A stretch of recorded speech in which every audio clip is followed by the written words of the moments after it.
Good morning, everyone. It's Saturday, which means it's time for yet another Salty Saturday morning. I am your host, Mr. Kadish. Yes, that's right, with the big M. And joining me today, as always, is our fantastic panel of nerds, Dutch Butters, Brian from the Popcast, and Tom Connors Jr. But I want to give a big shout out to our special guest for today, all the way from the Timcast Castle Pop Culture Crisis, slumming it with us salty nerds today, Brett Dasovic. How you doing, buddy? Thanks. How's it going, guys? Also, not a nerd. Remember, that's stolen valor. You guys might qualify as nerds. I am but just a normal person. I don't get the right to call myself a nerd.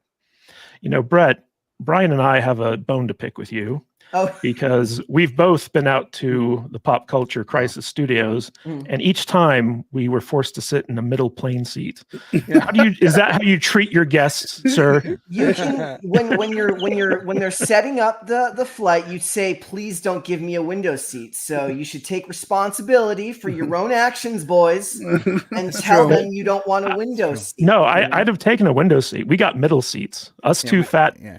Gentlemen, tell them, say, "Hey, I don't want a middle seat." That's all you have to do. Stop fat hate, okay? I refer to myself as larger than life. Also, Brett, I didn't appreciate the sexual advances on the way to your studio. That was weird. Now, I'm not completely against it. I'm just saying it took me a little bit. It surprised me. That's it. You were coming on to me. I don't know what you're talking about. That's true. I was. You got to build up to that, Brett. You got to build up to it. Hey, aren't they making some law where us fatties get a free extra seat for our fatness? I think you got to ask for it. If they ever do that, I'm flying everywhere. It's like, hey, I'm flying to pick up my kids from school. I deserve an extra seat because I'm fat and I can't handle it. You know, your little skinny seats don't work. I can use fat as a handicap now. I can already shame people into dating. Can we? No, I think it's a real thing. I think there's something like I'm getting a handicap placard for my truck. Hey, you guys know what else is a real thing? We gotta get 10 new memberships during this stream. Already awesome. He's just like, God, we've wasted 3 fucking minutes already. Let's go. Yes. Last week I got excoriated because I spent too long doing the intro, so I'm trying to get through this one quick because we got a lot to get to today. So 10 new membership goals, and guys, don't forget to clip and comment. I don't know if you guys know this, but you can actually clip out your favorite segments from the show really easily through the mobile app. Just feel free to use these little icons and stuff like that. I feel like that's a lost opportunity. That's super fascinating. How about you can clip and tip? Clip and tip. There you go. I want you to come make us videos for the stream to just do this kind of stuff. Because you're the only person I know who can do this who doesn't sound pathetic. Because it's like everybody else, if I medium pathetic, it would come off like Jeff Bush if I did this shit. Please clip. Please clip. Please clip. Snip and clip. Please snip and clip. Clip and tip. Whatever. Speaking of tipping, Mephisto's movie reviews, guys. We're going to be redirecting you over to the Real McCoy podcast right after this stream is over. So feel free to hang around and check out Mephisto's movie reviews, Real McCoy podcast. All right, cool. What's next, Matt? Also, I want to give a big shout out to Culture Casino for forwarding his stream to ours before we got started. Awesome! So, what a band! Yes. Love Culture Casino. He's our dude. What a beautiful man! He's so beautiful. That beard is magnificent. Yes. You mean the Grand Elf? Grand Elf, Hobo Gandalf. Grand Elf Culture Casino, yes. Right. Guys, want to give a big shout out to Scotty Dub, Brian G, and William Forbes, our top contributors and our top super chatters. Really appreciate those guys. And of course, Mexican Iron Man, our most consistent donator, and Jillian N, Bob Dorsey, Sam Schwager, Major Chai Chai, and Eric Winberg, guys. Wow. Those are our top gifters. We really appreciate those gifted memberships that you guys put out there. Speaking of gifted memberships, Eric Winberg's already at it for 1 Salty Nerd podcast gifted membership. Appreciate that. And Kenneth LaRoque gifted 10 Salty Nerd podcast memberships. Boom. We've already hit our goal. Take that, Tom. That's what I'm saying. You pull it out. It wasn't an insult. Like, and of course, I can't. All right. Of course, the queen of gifted memberships, not to be outdone, has gifted another 10 Jillian Salty Nerd podcast memberships. Dutch Butters, I think you might have gotten a gifted membership. I don't know. Be sure to check. Because my last one just ran out, so I might have. I'm not on the channel, so I didn't get one. Exactly. You're not in the chat, Tom. Oh, But no. big thanks to Kenneth LaRoque and Queen Jillian N for gifting 20 Salty Nerd podcast memberships, helping us hit our goal right off the bat. Thank you guys so much. And of course, we got Culture Casino for $2. This just feels patronizing at this point. All right, well, I can fix that. All Hoboken North, walking around winking off, making children cry and women scream. He's every business owner's worst dream. He'll pitch a tent anywhere, a park in Underpass or Delaware, and whenever he gets a chance, he pitches one in his pants. It gets worse. I'll stop. Does it say anywhere or in Delaware? Was that the Yeah. one I heard? Including Delaware. So, like, he's not picky. Yeah. Guys, speaking of getting worse, we have Shane H. Wilder for $4.99. Sup, nerds? Let's go. Oh, hi, Brett. Didn't see you there. Well, my whole Saturday is ruined now. Just kidding, buddy. That was very rude. That was very rude. Oh, hi. Don't worry, I'll say something. hi. Oh, hi, Brett. Hey, guys. Hi, Brett. Guys, you know what else is rude? Putting trans ideology into Star Wars. So here we're we go. gonna What a start off segue. today. I know, right? Transformers. Yes, Transformers. So, guys, Yeah. apparently, Star Wars has decided to unveil its first transgender stormtrooper named Sister, and fans are divided, according to the New York Post. So, a new character in the Star Wars universe is causing quite the stir with the franchise. The first transgender stormtrooper named Sister appears in the new book, Star Wars, The Secrets of the Clone Troopers. According to the X account Star Wars Holocron, the character Captain Rex gives a description of Sister. And the book says, when one of our kind expressed her gender identity differently than her fellow clone troopers, she featured... she'd have to hide who she truly was inside. Fortunately, her brothers in the 7th Sky Corps gave her the name Sister as a constant reminder that she belonged. Guys, Oh boy. stop Yay. trans hate. Isn't Stop that right, it. Dutch Butters? Well, you know what's Yeah. funny about this is I found out that this character's already been in a few other things. So this character's been around for 2 years now. It's taken somebody 2 years to discover this character. That means nobody's interested in Star Wars shit. No, means nobody reads books, number one. Right? Exactly. Not even members of the community that this is pandering to. That's Because how we found out, I think. They would yeah. literally be the ones that would be like, oh, I'm so proud of this. I just discovered this. But the fact that it took 2 years for them to get there, they're not Yeah. watching it either. That's Right. pretty funny. They also probably don't care because it's a book, so there's no cultural relevance there. Exactly. Yeah. Well, man. a lot of people on X were definitely caring because there was quite It the blew up outcry. yesterday, yeah. Yeah. Or day before, So, whatever it was. Yeah. Dutch Butters, you actually texted me an article about this issue. Yeah, because I logged on X yesterday for like 30 seconds. It was the first thing in my feed, and I'm like, oh, that's pretty normal for this day and age. And then so I sent it to you, and you go, it's already on the list for today's show. But you saw it before I did, you know. So yeah, I just found it interesting. It'd be something like we would probably want to at least briefly talk about, you know. So basically, a trooper just felt like he wanted to be a girl, so he grew his hair long and changed his name and put, you know, the trans flag from here onto his clone trooper uniform in the Star Wars universe. You know what this tells me? I'm Exactly, never letting the Caminos make a bunch of clone troopers for me, because at this point Genetically flawed. they're flawed, because you have one I know that already left for a family. You got another one who wants to be a woman. The whole Bad Batch. Like The that's whole what that's Bad Batch is a problem. Like at this point, like I'd be like, I want my fucking money back. yeah. But also, isn't it great that now this would have to be included within the Bad Batch itself? And so what's that saying about it all? What do you mean a Bad Batch? What do you mean there was a mistake? Well, I think you the know, idea is that if they're I know. taking a bunch of HRT, that's why they can't hit anything when they shoot. They're just not. Yeah. Well, Brian, since you are our shield against all things intersectional and woke, what's your take on the trans trooper? I heard a hilarious joke yesterday from a comedian, and it went like this: there's never been a woman school shooter, except for that one trans one where she was a woman for 20 years without a problem, but the second she had to spend a year as a man, she went on a rampage. And I laughed my butt off, because the whole trans they them pronoun movement is really, really silly. And I'm not trying to offend someone if they feel like they're in the wrong body or whatever. But here's the deal. This trans ideology, it only affects a very tiny little portion of the population. Mm-hmm. So those, like, you trying to virtue signal to a tiny itsy bitsy portion of your fan base, and you have to think about it. It's got a crossover. So you have a tiny little 1% of the population, and that tiny 1% of the population has to also like Star Wars. What is that, like 112 people tops in the world? So you are out there reaching out to 112 possible people. 112 people. That's very specific, Brian. I'm guessing here, but like, so you have to be trans, care about the movement. Like, so there's trans people that don't care about the movement. And they're just like, I'm in the wrong body and I'm doing my own thing. And then there are trans people that are really deep into it. They wear the trans pins. They're out there marching.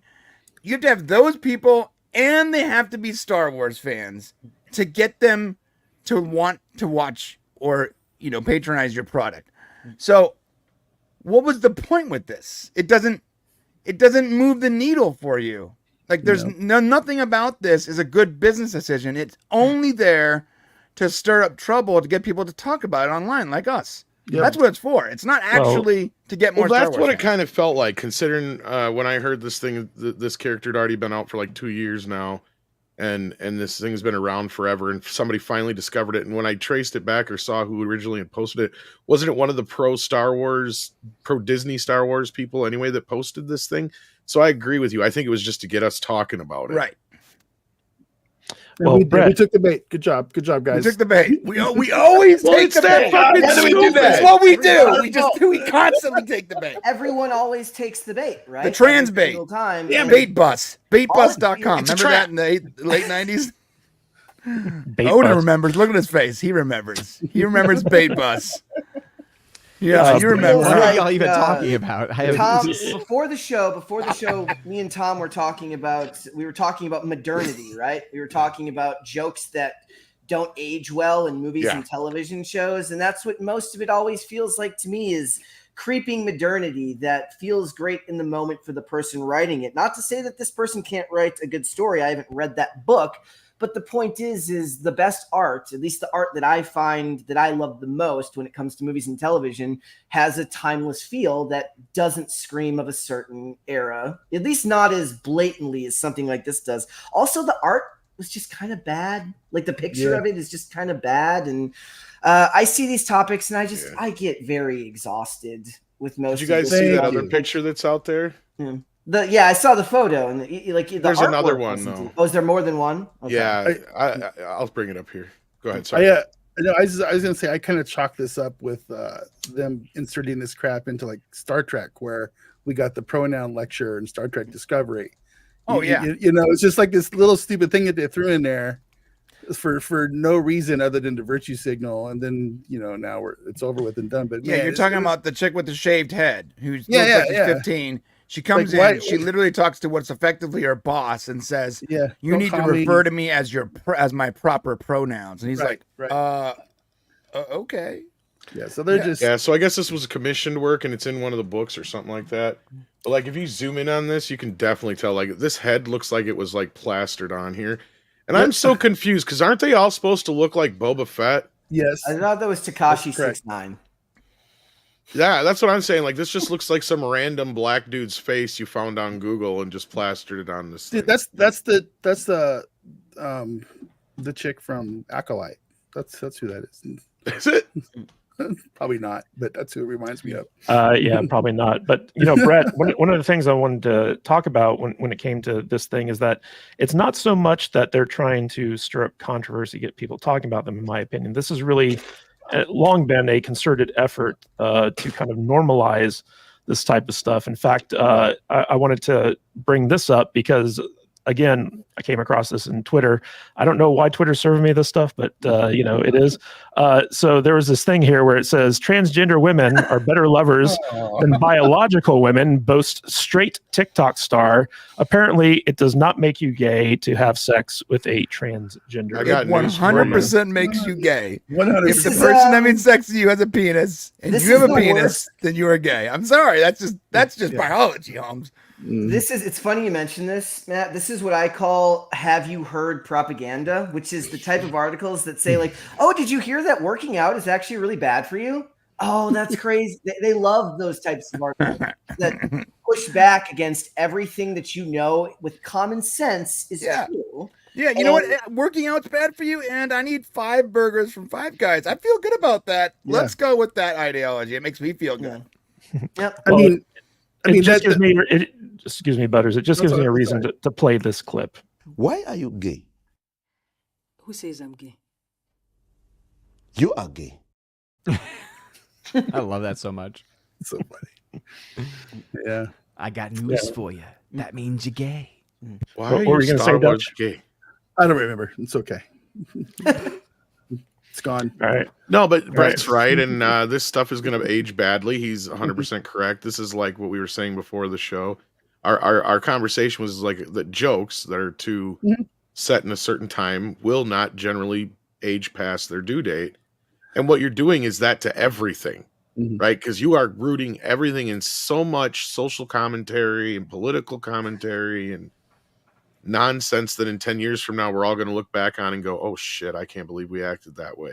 Because let me tell you something. Yeah. Every generation looks back 10 years and goes, oh shit, I can't believe we acted that way. Yeah. The only generation that didn't was the hippies because they're fucking retarded. But Someday, also, like, someday Brett's going to run for public office and they're going to find this podcast. Yeah. and go, Oh, and my World War God, II generation because they actually fucking did something. but it's Yeah. funny because like there are certain things that, like, for instance, I think absolutely you're right, will be the ones to say, I cannot believe that we actually allowed this to be done to kids, this Right. to be allowed to everything. But then even today, there are some who are on this like crazy ideological spectrum that are already saying this about things from like the early 2000s. I've been on this this kick recently of, I don't know if y'all have seen it, it's like the React videos. So it's reacting to early 2000 songs to 1990s songs, things like that. And there was one where it was like dealing with like, I think either boy bands or pop rock or punk rock, whatever it might be.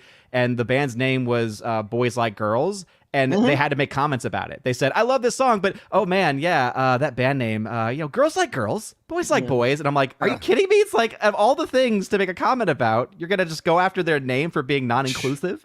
Here's the surprised problem they with the go after, generational regret thing, though. Like, so you go, Yeah. so we regret, like, we're gonna regret what we did to kids and what we did with this trans ideology and how we trained an entire generation to be so hyper entitled and selfish that they can't even get through like a regular work day without losing their minds.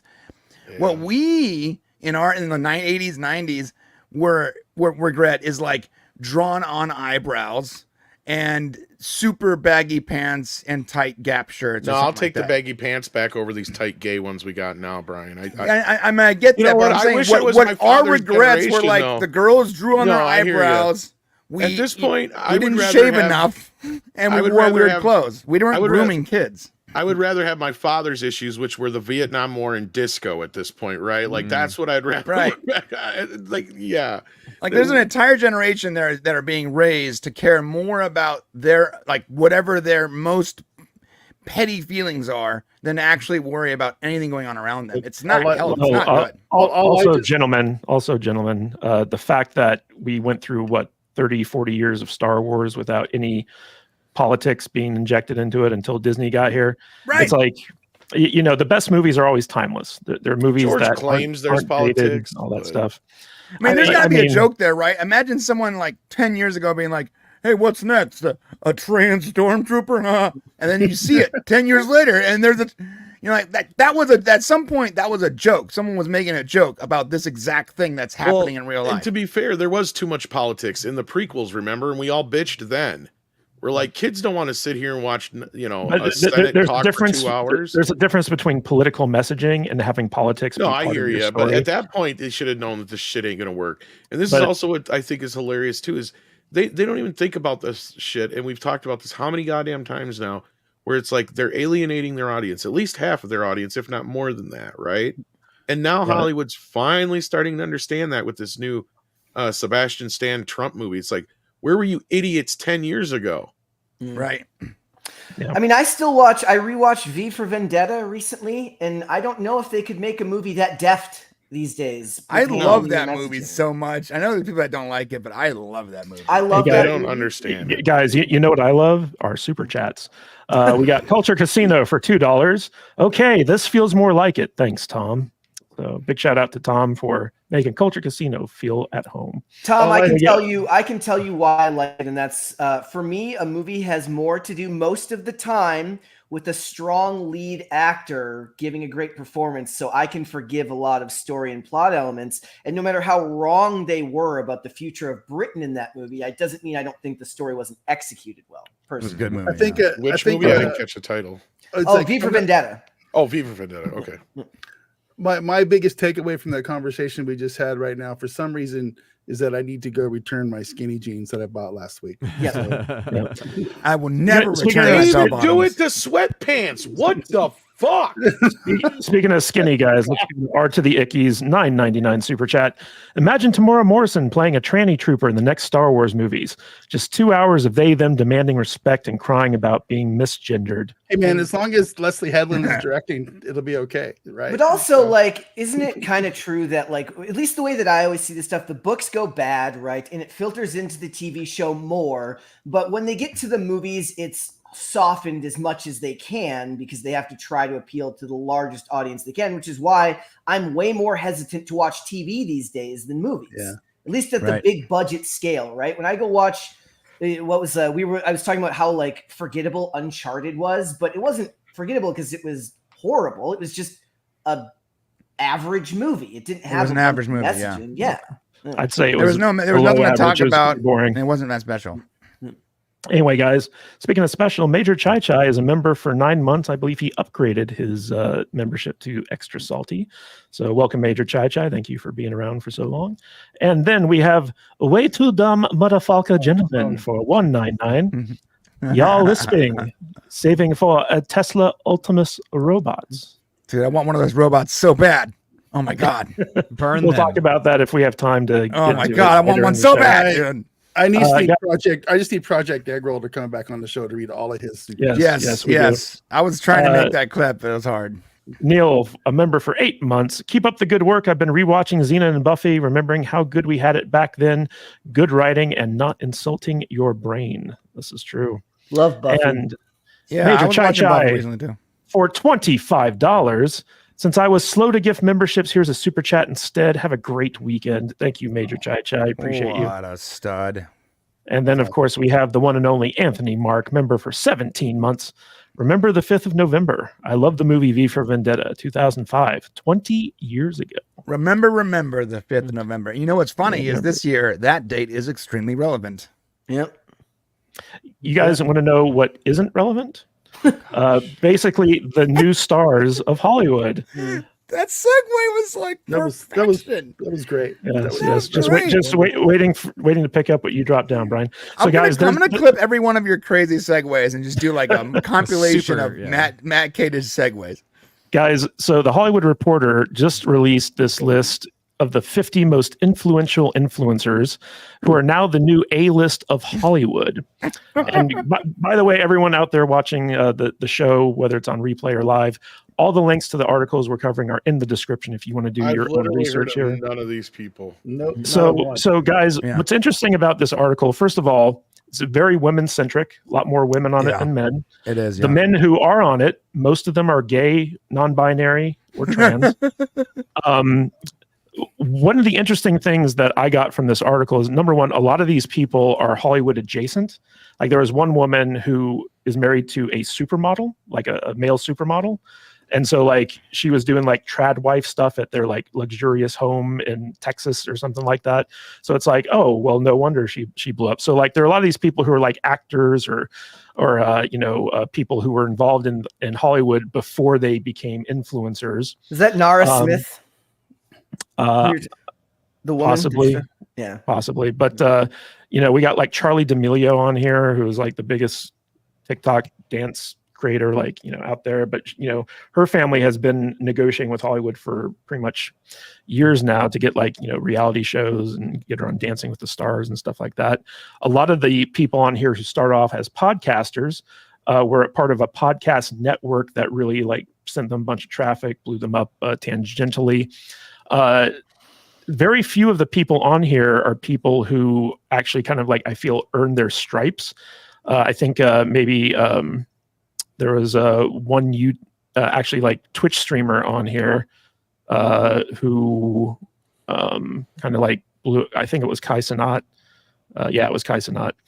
But the best part about this article, guys, I don't know if you all had time to go through it, was that at the very end, the final top 50 were young agents at the top Hollywood agencies who have signed every single person on this list to their roster. And so what this puff piece in the Hollywood Reporter actually was, it's not about the most influential influencers on social media, because they left out people like, Mr. Beast, Ryan Trahan, Gary from Nerdrotic, Critical Drinker, like basically everyone on, like actual people with millions and millions of followers. Yeah. Well, also everyone on here were people who have interviewed Biden, Harris, Walz, people who were invited to the White House. Basically, there were no right wingers on this, or even moderates on this list. But the crazy thing to me is, like, at the end of the article, so like they introduce these young talent agents who are working for some of the top agencies in Hollywood, and all the people on this list are clients of these agencies. And the reason that they made this list is to get better prices on the brand deals that they're negotiating for these clients. Like, it has nothing to do with how influential they actually are or how many followers they have. But they're positioning this as like, this is the future of Hollywood. This is the future of, like, we don't have movie stars anymore, but now we have influencer stars. So, Brett, I want to throw this to you first and foremost. What was your take on the top 50 influencers in Hollywood right now? As it relates to Hollywood, there are your marketing departments. So what you're seeing with a lot of those people, a lot of the most influential social media stars, is they get invited to the movie premieres, right? And then they post their TikToks or they post their YouTube shorts outside of these premieres as a way to drive traffic towards films, movies, and television shows that they want to promote to younger audiences. I don't know if it's necessarily fair to say that they're not influential. A lot of these people command massive followings over multiple social media platforms. We can talk about whether they're actually talented or not, but I could say that about a lot of actors who get work these days. I think most of these people are more to be seen as a way of pushing out the projects that you're working on to an audience that they feel that they can reach. Now, I don't think that they actually do. I think that the unique thing about them is they're working for content that is insular, meaning that people who create YouTube shorts don't watch a lot of long form content. So if you're watching TikTok, you're not going to see Tom Cruise movies, things like that. And it's not that I don't think that they're relevant. I just think that they're different spheres, and Hollywood is trying to navigate how to move these people and use them to their advantage as they push forward with the next generation of marketing. Brian, one of the things that struck me was like how kind of like Nepo baby this list seemed. Like, there was one guy in here who's like best friends with Glenn Powell. And it's like, well, yeah, if you're best friends with like this super hot rising like Hollywood star, you're going to get, signed by his agency and pushed out. There are a lot of people on here who basically signed with like big podcasting networks, who were like, like there's this one guy who used to be a music video director, and now he's like, walking around New York City on Instagram and stuff like that. But we saw like a big lack, like, iShow Speed was nowhere to be seen in here. That's a bummer. Yeah. Asmongold wasn't listed on here. Moist Critical. Like there are all these guys who are like huge influencers, like way more successful, way more influential than anyone on this list, but they kind of got overlooked. So what was your take on this? I think that in order to be on this list, you have to be supporting the current agenda, the current message, as Drinker would say. Because someone in the chat said, no Logan Paul, LOL. Yeah, okay, so yeah, there are influencers that aren't on that list, that are not on that list, that are huge, like massive, like name brands, whether you've watched them or not, whether you've seen them or not, you recognize their face and their name. They're so popular, and they're not on the list. Well, because they're not on that list because they don't support, or at the very least, they don't work with the current version of the message, the current agenda. The Harris campaign, the trans rights, the LGBTIA plus minus whatever. They do not follow that. Even if, like, I'm not saying Logan Paul is a good guy or whatever, right? But because he's not really on that train, he's not going to be on that list. Someone else said Joe Rogan, Tim Pool. Good points. Huge points. Notice that all these people that are way bigger, way more noticeable than anyone on that list aren't on the list. But because they're not on there, it's because they're not supporting the current agenda. The media doesn't want to give a microphone or a platform or shine a light on people that are not supporting their insane, 2024 ideas right now. Odin, one of the big things that a lot of like young actors especially are being looked at by studios is their social media following. Like, for instance, Zendaya has, like, I think over 30 million followers on Instagram or something like that. And so she can actually be instrumental in the marketing of a movie that she's in just by posting about it and telling people go see it and stuff like that. And so Hollywood seems to be placing more and more importance on a actor or an up and coming creator's like social media presence. What's your take on, number one, the reason that this article was created in the first place, and the fact that Hollywood seems to be paying a little bit more attention to an actor's personal brand as opposed to, just like the strength of their franchise? I mean, honestly, it doesn't surprise me to see an article like this in today's world, because it was probably written by somebody who thought to themselves, there really isn't a whole lot going on in Hollywood these days, and those articles about movie stars really aren't getting the clicks like they used to. But maybe if I were to spend time focusing on these people with massive online followings, maybe then those same online followers of those accounts would be interested in reading this article and therefore driving traffic to my site or to whatever.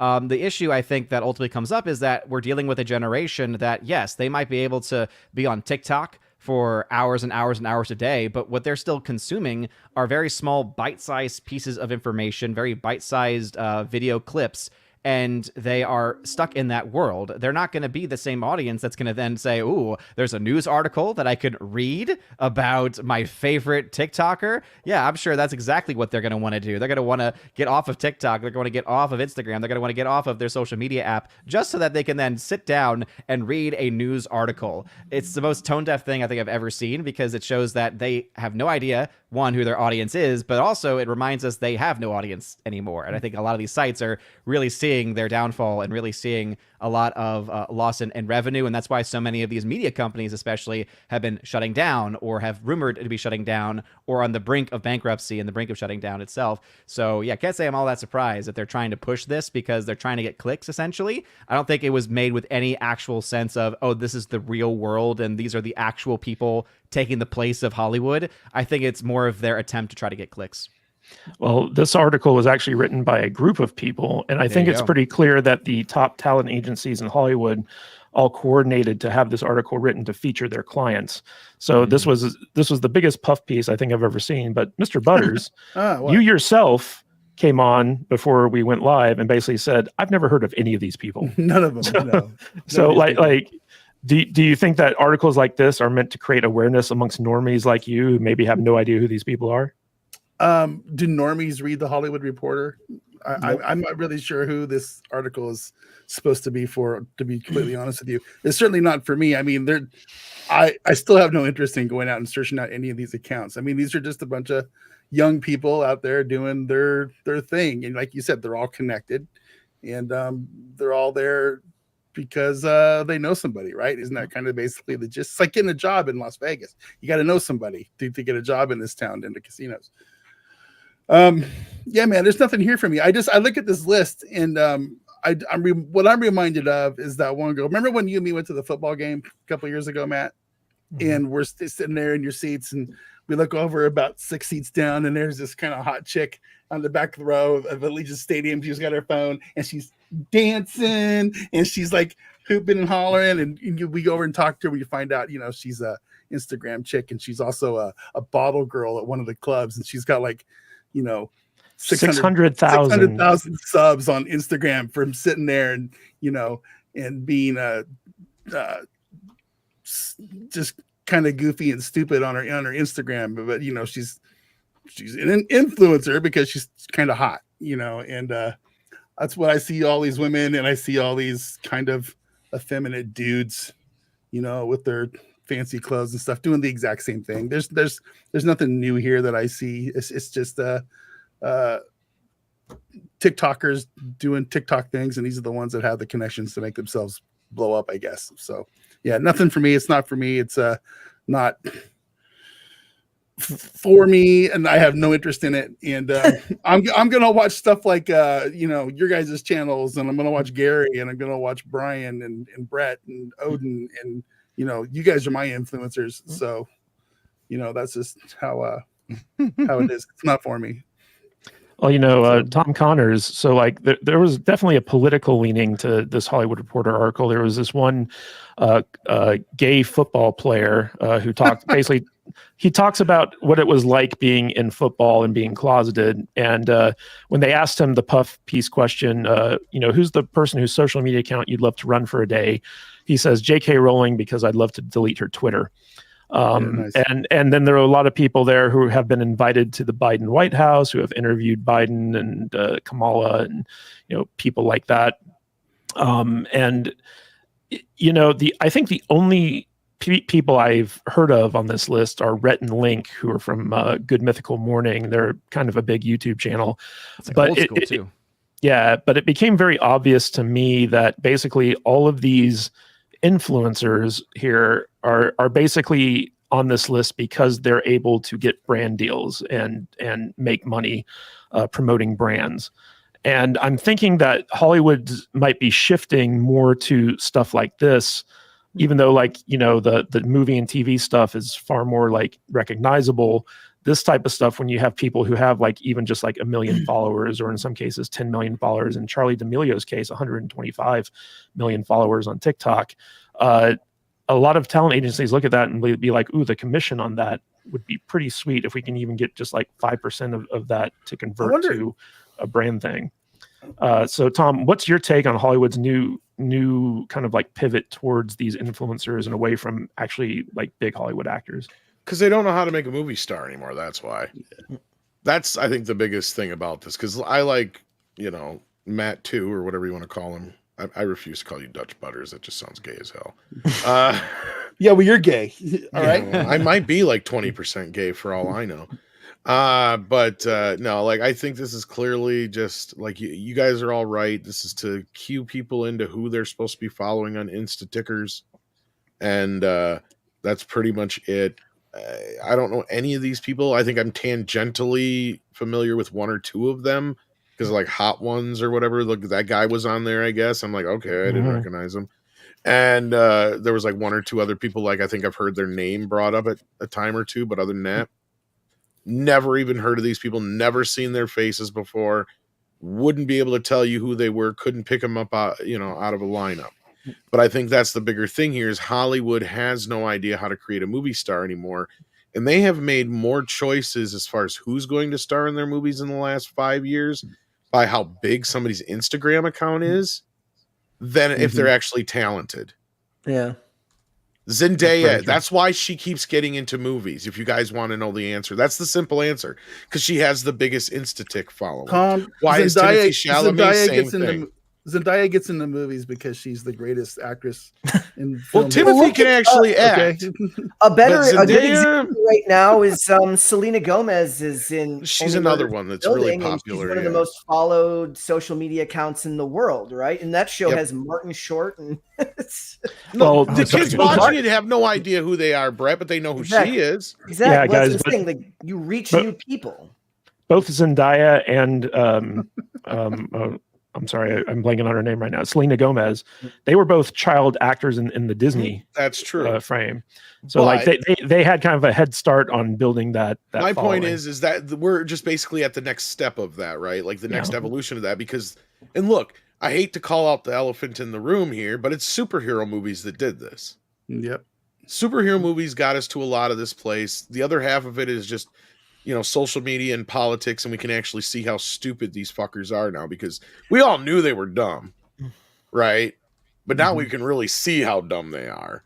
And not only that, we can see how degenerate they are, which for people like Odin and stuff, I'm sure that's a big, huge turn off. You know, I got to. It's all on Glenn Powell now. It's his job to return us to the age of movie stars. Look, and you know what? That's how movie stars used to be made. You know, Sydney Sweeney's and your Glenn Powell's. You know, they used to try to shove these stars down our throats all the time, like Jai Courtney and Sam Worthington. I rewatched Jack Reacher recently, and I'm like, I love when they were trying to make Jai Courtney a thing.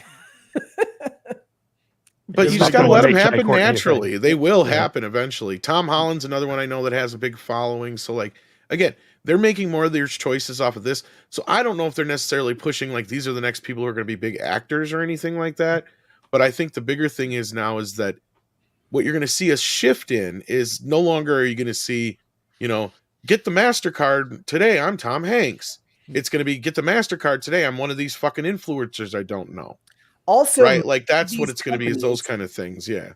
Most of these companies have interests that go beyond just movies and television. So pushing brand deals when they own or at least have stock in these subsidiary companies means that it's all one ecosystem that they benefit from. Speaking of benefiting from an ecosystem, guys, we got super chats to get to. Way too dumb motherfucker gentlemen for 199. Hollywood lost their appeal. Stop talk sexy time. Yes. Thank you, way too dumb motherfucker gentlemen. Appreciate that. WG for $20. Happy Saturday, gents. Happy Saturday, WG. That will go towards our refrigerator fund. Appreciate that. And David Nelson for $4.99. Keep up the good work. Hail the 199. Hail the 199, David Nelson. Thank you for the support. Yes, indeed. Guys, before we get into our top story for today, I want to talk about a little news tidbit that came across my desk, and that is that Henry Cavill has been cast in a live-action Voltron movie for Amazon MGM. So this came out in the Hollywood Reporter, and basically the filmmaker behind the Netflix hit Red Notice, which starred Ryan Reynolds, The Rock, and Gal Gadot, is making a live-action Voltron movie, and they just cast Henry Cavill in an as yet unnamed role, but I assume he's going to be one of the pilots of the Voltron Lion bots. But this just came out, and I don't know if I should feel happy for this because it's Henry Cavill, or if I should feel bad because it's the director of Red Notice and it's at Amazon/MGM. So I want to throw this to as a lightning round bit to the panel. What's your take on the news that Amazon is going forward with a live action Voltron with Henry Cavill? That sounds awesome. I mean, and listen, I'll watch Henry Cavill in anything. Yeah. Who is he going to be doing Warhammer with? Amazon. Okay, so that immediately makes me think. Wasn't the whole thing with Warhammer like there's now some like behind the scenes issues going on with that, and that he might not be attached to that anymore? So that's what I thought. I thought he wasn't attached to it anymore. And so exactly, it's like I hear this news and I'm like, okay, yeah, I don't really believe it necessarily because if like he can't even get on board, like if they can't even get like him happy doing like that, like by actually remaining, being dedicated to the source material. I don't know. This just sounds like one of those things where it's like just asking to. Well, Odin, the problem with the Warhammer stuff isn't from Amazon; it's from Games Workshop, I believe, or Wizards of the Coast. Whoever is in charge of that IP. A rumor that was never actually confirmed, is my understanding too. Dutch, do you have any insight into that? Because you kind of follow the Warhammer stuff. I believe that they inserted some stuff about female space marines, the custodes, I think is what they're called, and I think they put a few lines in the source material to kind of make up for the fact that they're going to be inserting them into this show that Cavill is executive producing or something like that. There was a huge, big Warhammer 40K fan backlash from it, and I don't know what the end result is as of yet. I mean, but that's basically the gist of it. But we also have a situation here where Amazon doesn't exactly have the best track record when it comes to their original stuff, especially under Jen Salke. Brian, I know that, Voltron's, we all grew up watching Voltron. We thought it was awesome. We had the toys. Do you think that who's the audience going to be for this like live action remake? I mean, Us, I guess. Yeah, Right. Yeah, The people anyone, that spend money on movie tickets. anyone who wants to see giant robots fighting other giant things, like So not Matthew Kadish, that's for sure, because he does not like watching giant robots fight monsters. First That's off, not We true. got Michael Bay. who doesn't like watching giant robots fight giant monsters? If the movie sucks, I No. don't like it. Right here. Yeah, if that's the caveat here, Dutch, is the movie sucks, which Pac Rim 1 and 2 both sucked. No, Pac Pac Rim, Rim, baby. Pac Rim 1, Pac-Rim did. 2, yes.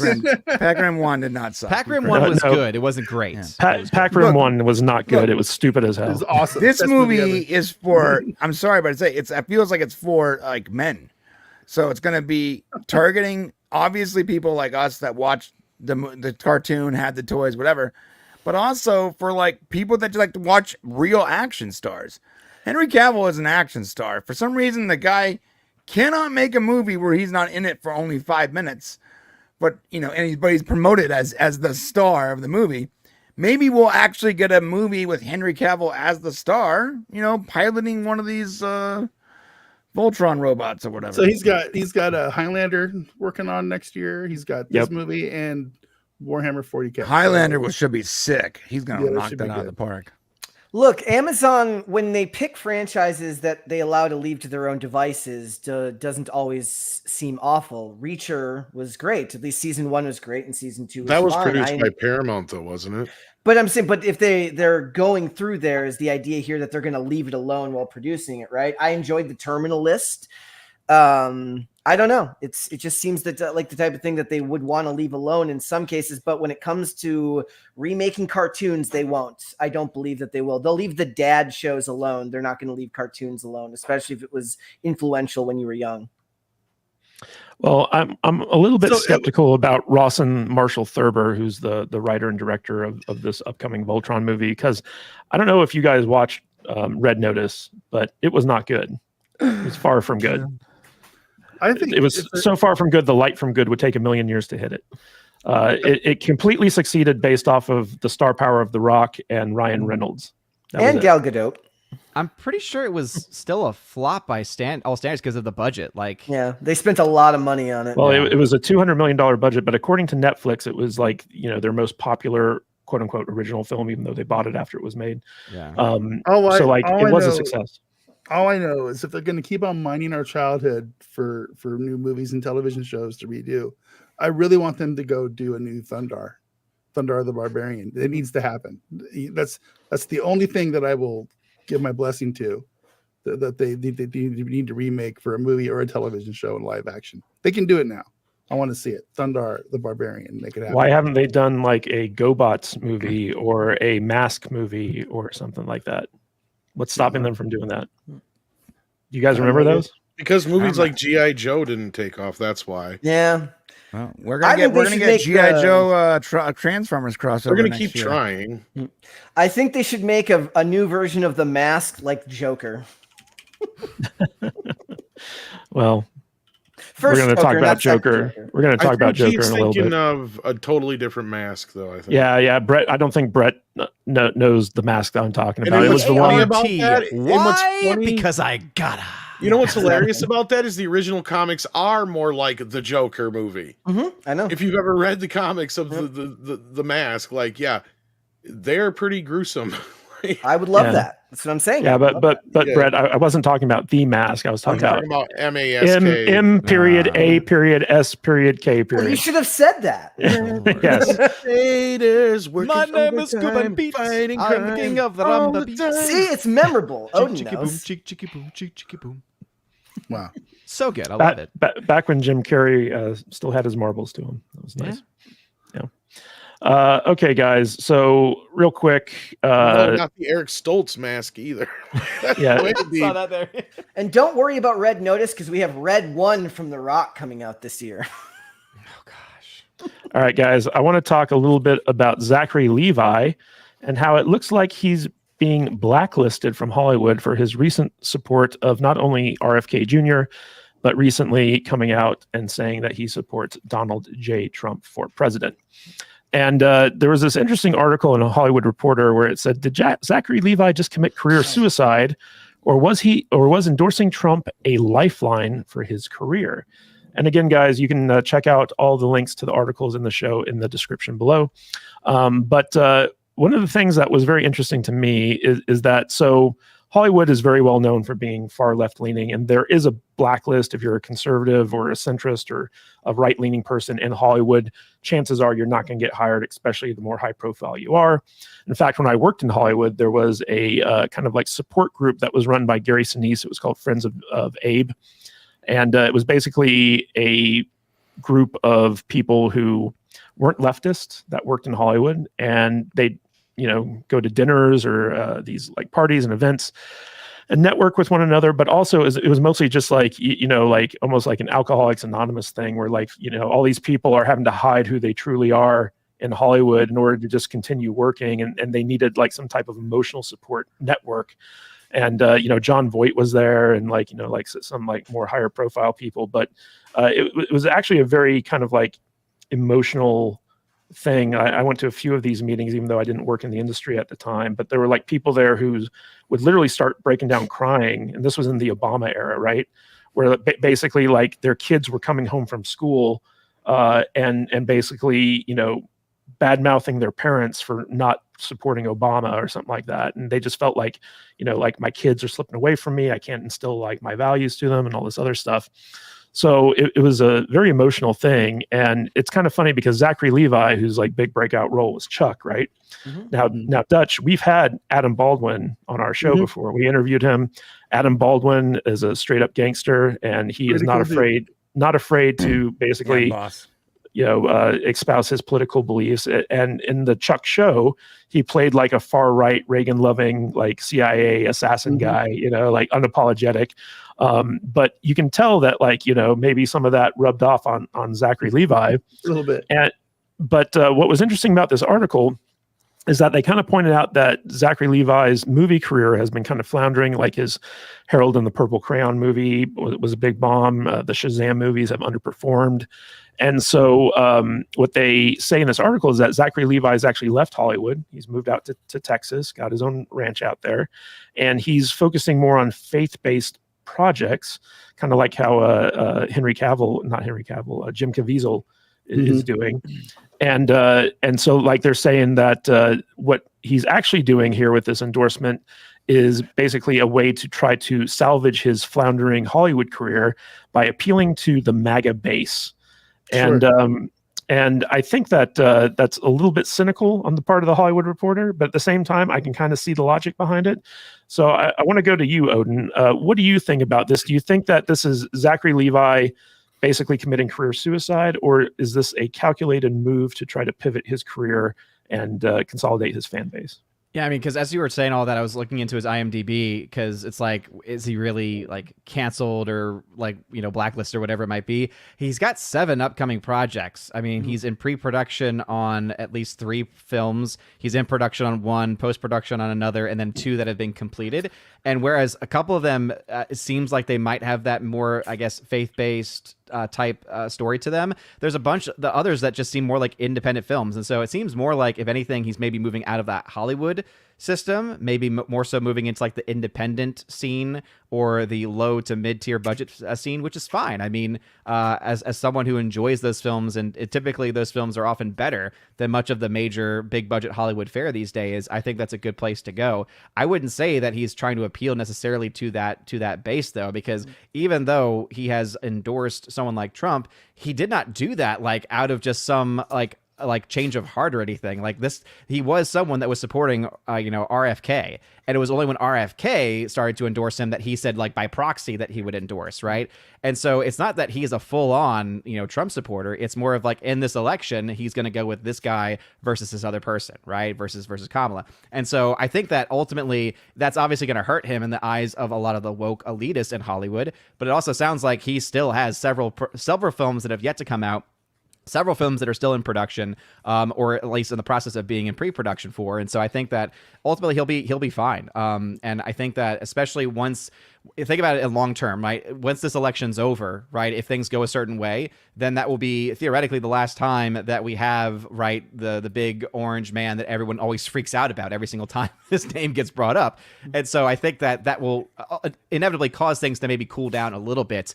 Maybe that's me looking at it with a little bit more, hope and optimism than maybe anybody else would. But my hope is that, this would be something where it wouldn't have a long-term impact on his career. I think more so, if we're going to point out anything as to leading to him to get less projects, it's going to be to box office success, which is something that happened long before, or the lack thereof, box office success, which has happened before any of this is going on. Like you mentioned, Harold of the Purple Crayon flopped at the box office. Shazam 2, massive flop at the box office. And so he hasn't really had a huge box office hit, in fact, really ever. Because even the first Shazam film, I liked it a lot. I thought it was the best DC film to exist within that universe that was being established at that time. But even that one wasn't this huge moneymaker in comparison to some of the other ones. Well, Tom, one of the interesting things about this is how they talk about Shazam, because when you become the lead in like a big Hollywood comic book movie, you tend to think, oh, this is going to be my launching pad. This is going to be the thing that puts me up into like the A-list tier of, Hollywood celebrities. Like, like it happened with Chris Hemsworth, it happened with Chris Evans and stuff like that. But it hasn't happened for Zachary Levi. And so, the question is why? Like, was it really Zachary Levi's fault that Shazam sucked, or was it Warner Brothers and DC? It hasn't really translated for any of these folks. Name me one of these individuals who's actually been able to bank a career off of being in one of these superhero movies. Yeah, I don't even think Chris Evans. No, Chris Evans was already established somewhat before that. They were talking about how he's trying to go the John Krasinski / Chris Pratt route, right? Of playing the geeky guy in a television show and then moving on to movies. Yeah, but in this case, I feel like this is just a pile on to try and cancel this guy. I think Odin's right. If anything was going to cancel him, it was the fact that he just hasn't had a box office hit. He just doesn't have wide audience appeal to open a film at this point. I think he picks the wrong projects. It could just very well be that. It could be, because honestly, I don't have anything personal towards the guy one way or the other. I don't love him. I don't hate him. I thought he was fine. He was serviceable as Shazam. But as far as being in a superhero movie anymore, I think a lot of people have learned that is not your launching pad to anything, because it hasn't quite helped Brie Larson's career, and she had an Oscar before it. Right? For some dumb reason. And I still say the only reason she got that Oscar is because that kid was a better actor than she ever was. But anyhow, that's neither here nor there. Again, I just, at this point, I feel like they're just dogpiling on him, and they're trying to get the quote unquote right people to realize that this guy is one of them. So we got to go after. This is the same thing where I was talking about earlier and alluding to that whole Sebastian Stan being in that Trump movie that's coming out or whatever. Like, it's like these idiots, it's being made for the people that hate Trump, right? But they're rejecting it because it's about Trump. And then the rest of the audience is like, well, why would I go see this when all you're going to do is shit on the guy? So nobody's going to go see this movie. And they're going out there trying to warn people, or warn him, that over half the audience is going to quit watching your movies now because of this shit. It's like, well, first of all, you're just assuming that many people even know who the fuck Sebastian Stan is. Yes, he's Winter Soldier, but if you tell people that, they'll know who you're talking about. But if you say Sebastian Stan, they'll be like, huh? Yeah. If I told my wife, hey, babe, you want to see that new Sebastian Stan movie? She's like, who? Who? What's funny? If I say you want to go see that Zachary Levi movie, like, that's more recognizable. He was on television, though. That's a big difference. See, that's what he's got going for him. So if anything, I think this is just a sign that Hollywood's turning against him. So what does this mean? He's not going to get the offers like he used to. He's going to have to start probably making some movies with like Angel Studios and stuff like that. Right. I was just going to say, if he does feel like he's getting blacklisted, catering to that MAGA crowd that watches movies like the Angel Studios film that blew up last year. What was Sound of Freedom? Sound of Freedom. Yeah. You start going into that niche, into those people, you're going to be okay. Yeah. The thing is, though, like, so this is not like a like, it wasn't like all of a sudden he started supporting, independence and freedom.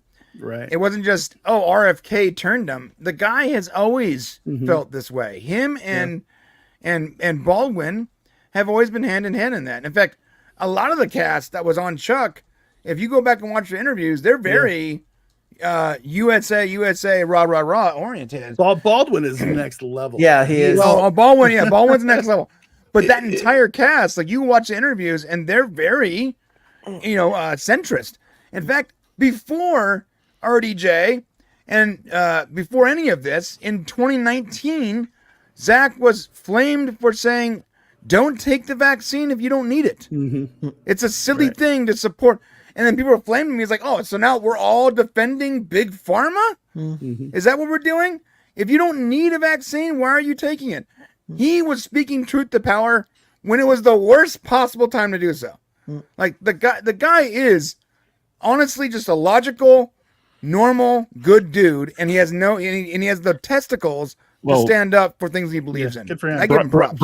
Brian, a little bit to go off of what you just said, which is how this article in the Hollywood Reporter frames this whole thing, where he says Levi was endorsing a convicted felon and adjudicated sex offender in reference to Trump. And then it goes on to say the anti-vaxxer actor has done weirder things than that, like support Robert Kennedy Jr. for president.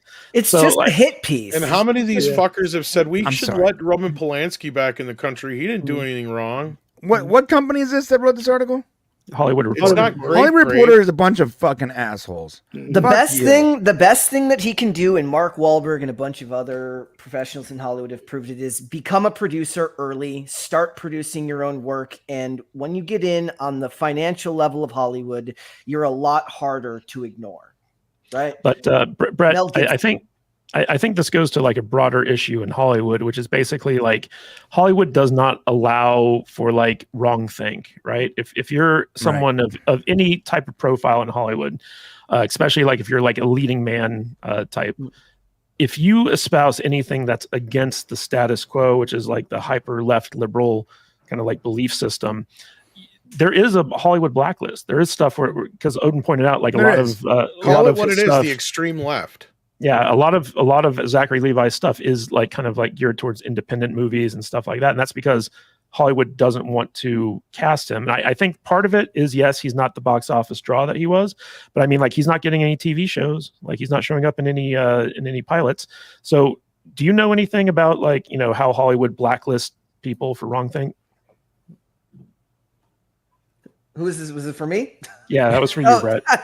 I lost you at the end there. Look, a lot of the times there are so many avenues now. I don't know if it's necessarily just blacklisting, but look, Gina Carano steps out of the public, of the right thing for them, and then she's relegated to Daily Wire movies. And I don't mean that in a rude way. I'm just saying that you're pushed to these alternate means of finding entertainment. But like I heard somebody mention Angel Studios right now. There's a lot of other things that you can do in Hollywood. He's got 7 things in production right now. If he starts producing, one of my favorite things ever is every time Mel Gibson has a new movie that he's producing coming out, there are positive articles written about it because, he's, there's still a circle jerk of information going on in Hollywood. So I've actually seen on Cinema Blend, like an article being really, really positive about something that he made right next to an article talking about how he's the worst person on earth. Right. So it's all about finding where he needs to go in there, because I don't know if it's necessarily that the blacklist is going to find him. I don't think that he was a big enough box office star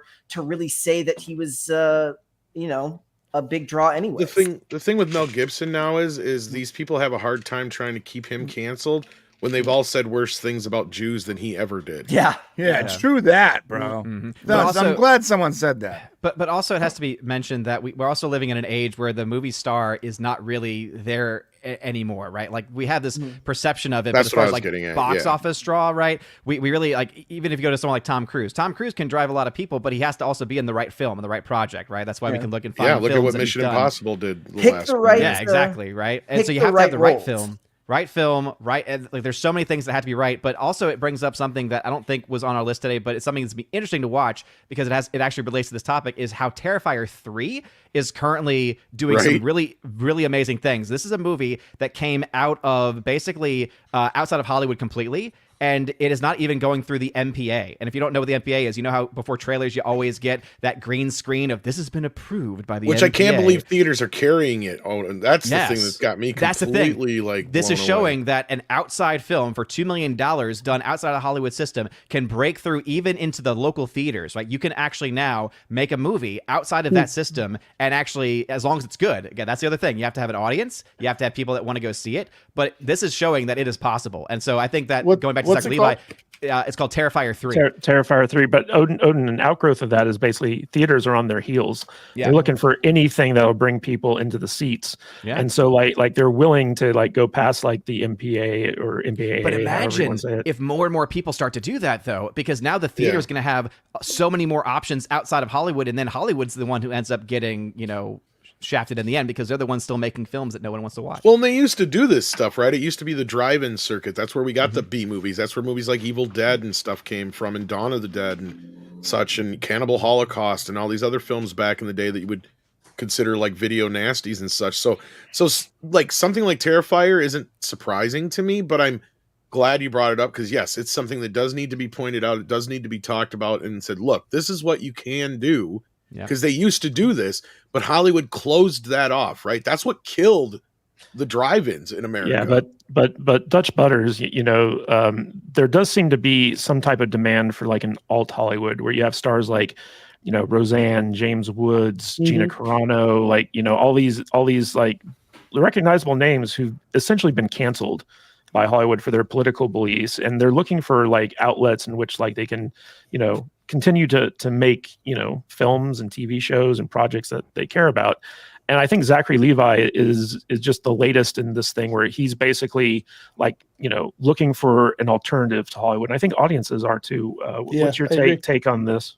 No, I think you're correct. I think there's a large section of the people out there like us who are looking for entertainment that doesn't come from that woke Hollywood brand. It's why we listen to stuff like the podcasts and stuff that we listen to. It's why we listen to all these comedians that are just anti-woke. Joe Rogan, perfect example. We don't all agree with everything he has to say, but we all listen to him because he tries to be a straight shooter and he lets everybody speak their mind. He has all kinds of people on that show.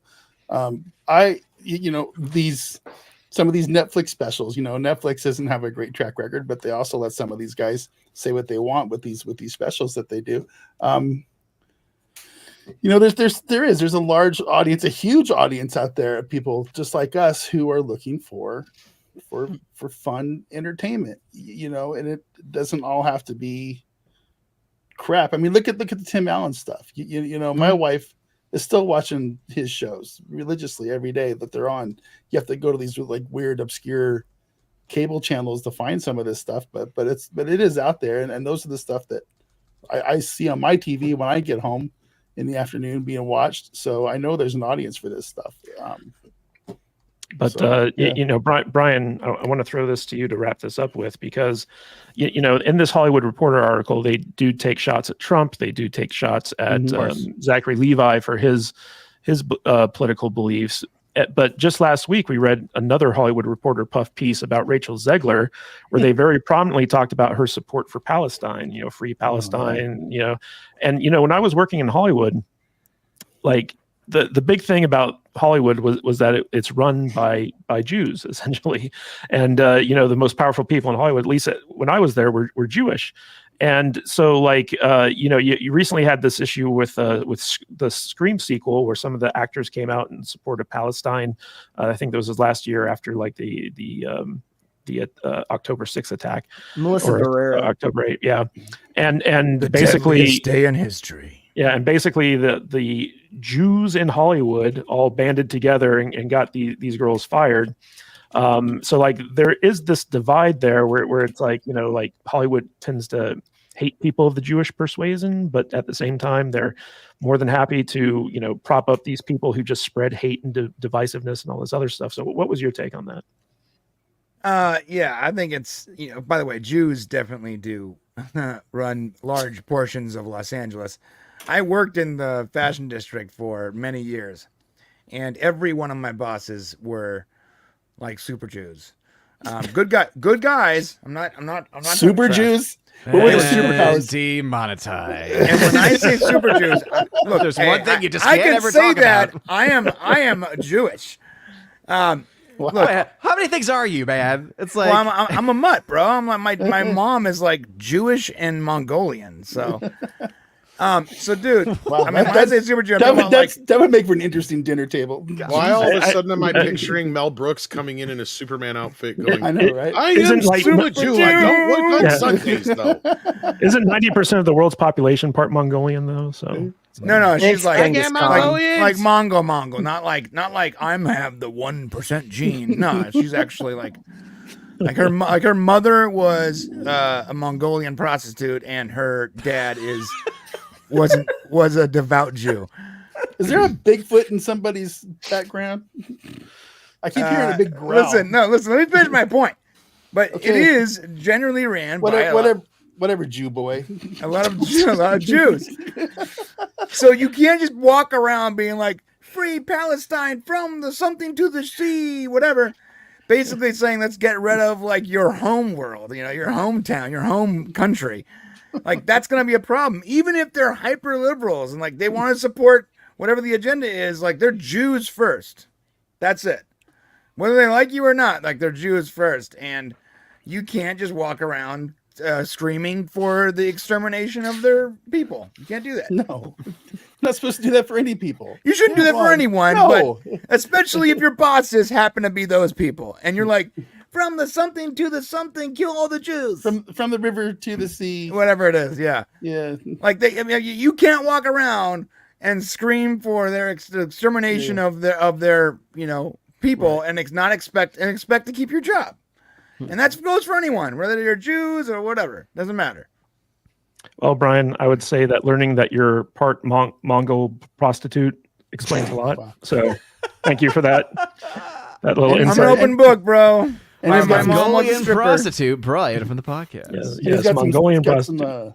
got some super Jew in him too. So that's Yeah, Speak- I got super Jew. Yeah, super Jew Mongolian prostitute. I'm Speaking like of I'm a fourth Jewish. They could Yeah. make an IDW comic. I'm like Jew light. Yeah. Speaking of prostitution, guys, we got some super chats to get to. Ming Mong Mimosas for $1.99. Thank you, Ming Mong Mimosas. Tongue twister right there. And our good friends over at the Side Scrollers for $19.99. Thank you so much. I don't know if that's Blabs or Craig dropping that, but we appreciate it either That's way. awesome. Yes, it's very awesome. Whenever people give us money, I love it. That's right. It's fantastic. Love money. Guys, you know who doesn't love money? Yes. Apparently, Todd Phillips Yeah. doesn't love money. Best best segue ever. Just gotta say. Your Finally segues a are good one. epic, bro. Epic segues. So, guys, there was this big article in the Variety, which goes inside the Joker Folie à deux debacle, where Todd Phillips wanted nothing to do with DC and the $200 million misfire.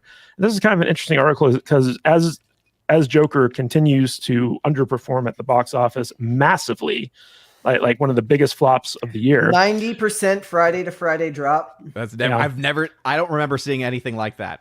Yeah. Since I've been tracking this. So more and more stuff is coming out about how Todd Phillips was just basically telling Warners to go fuck themselves over and over and over again.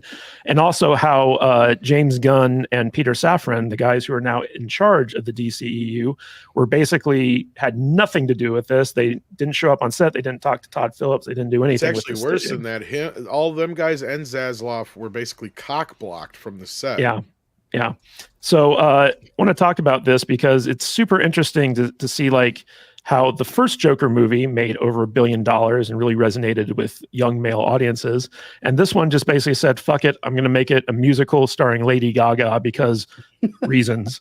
And then audiences have just overwhelmingly rejected it. Now our box office maven, Odin from OMB Reviews, is here.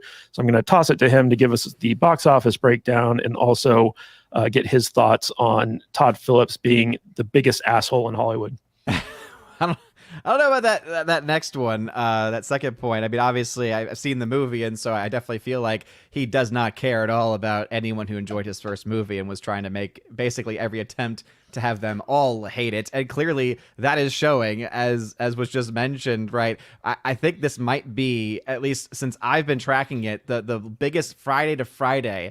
So from opening weekend Friday to your second Friday drop percentage-wise I've ever seen, 89% drop from its opening weekend. And right now is expected to have a drop for the entire weekend at least in somewhere in the 80s range, 80% range. And so that means that this film has a very strong likelihood of coming in the number 4 spot.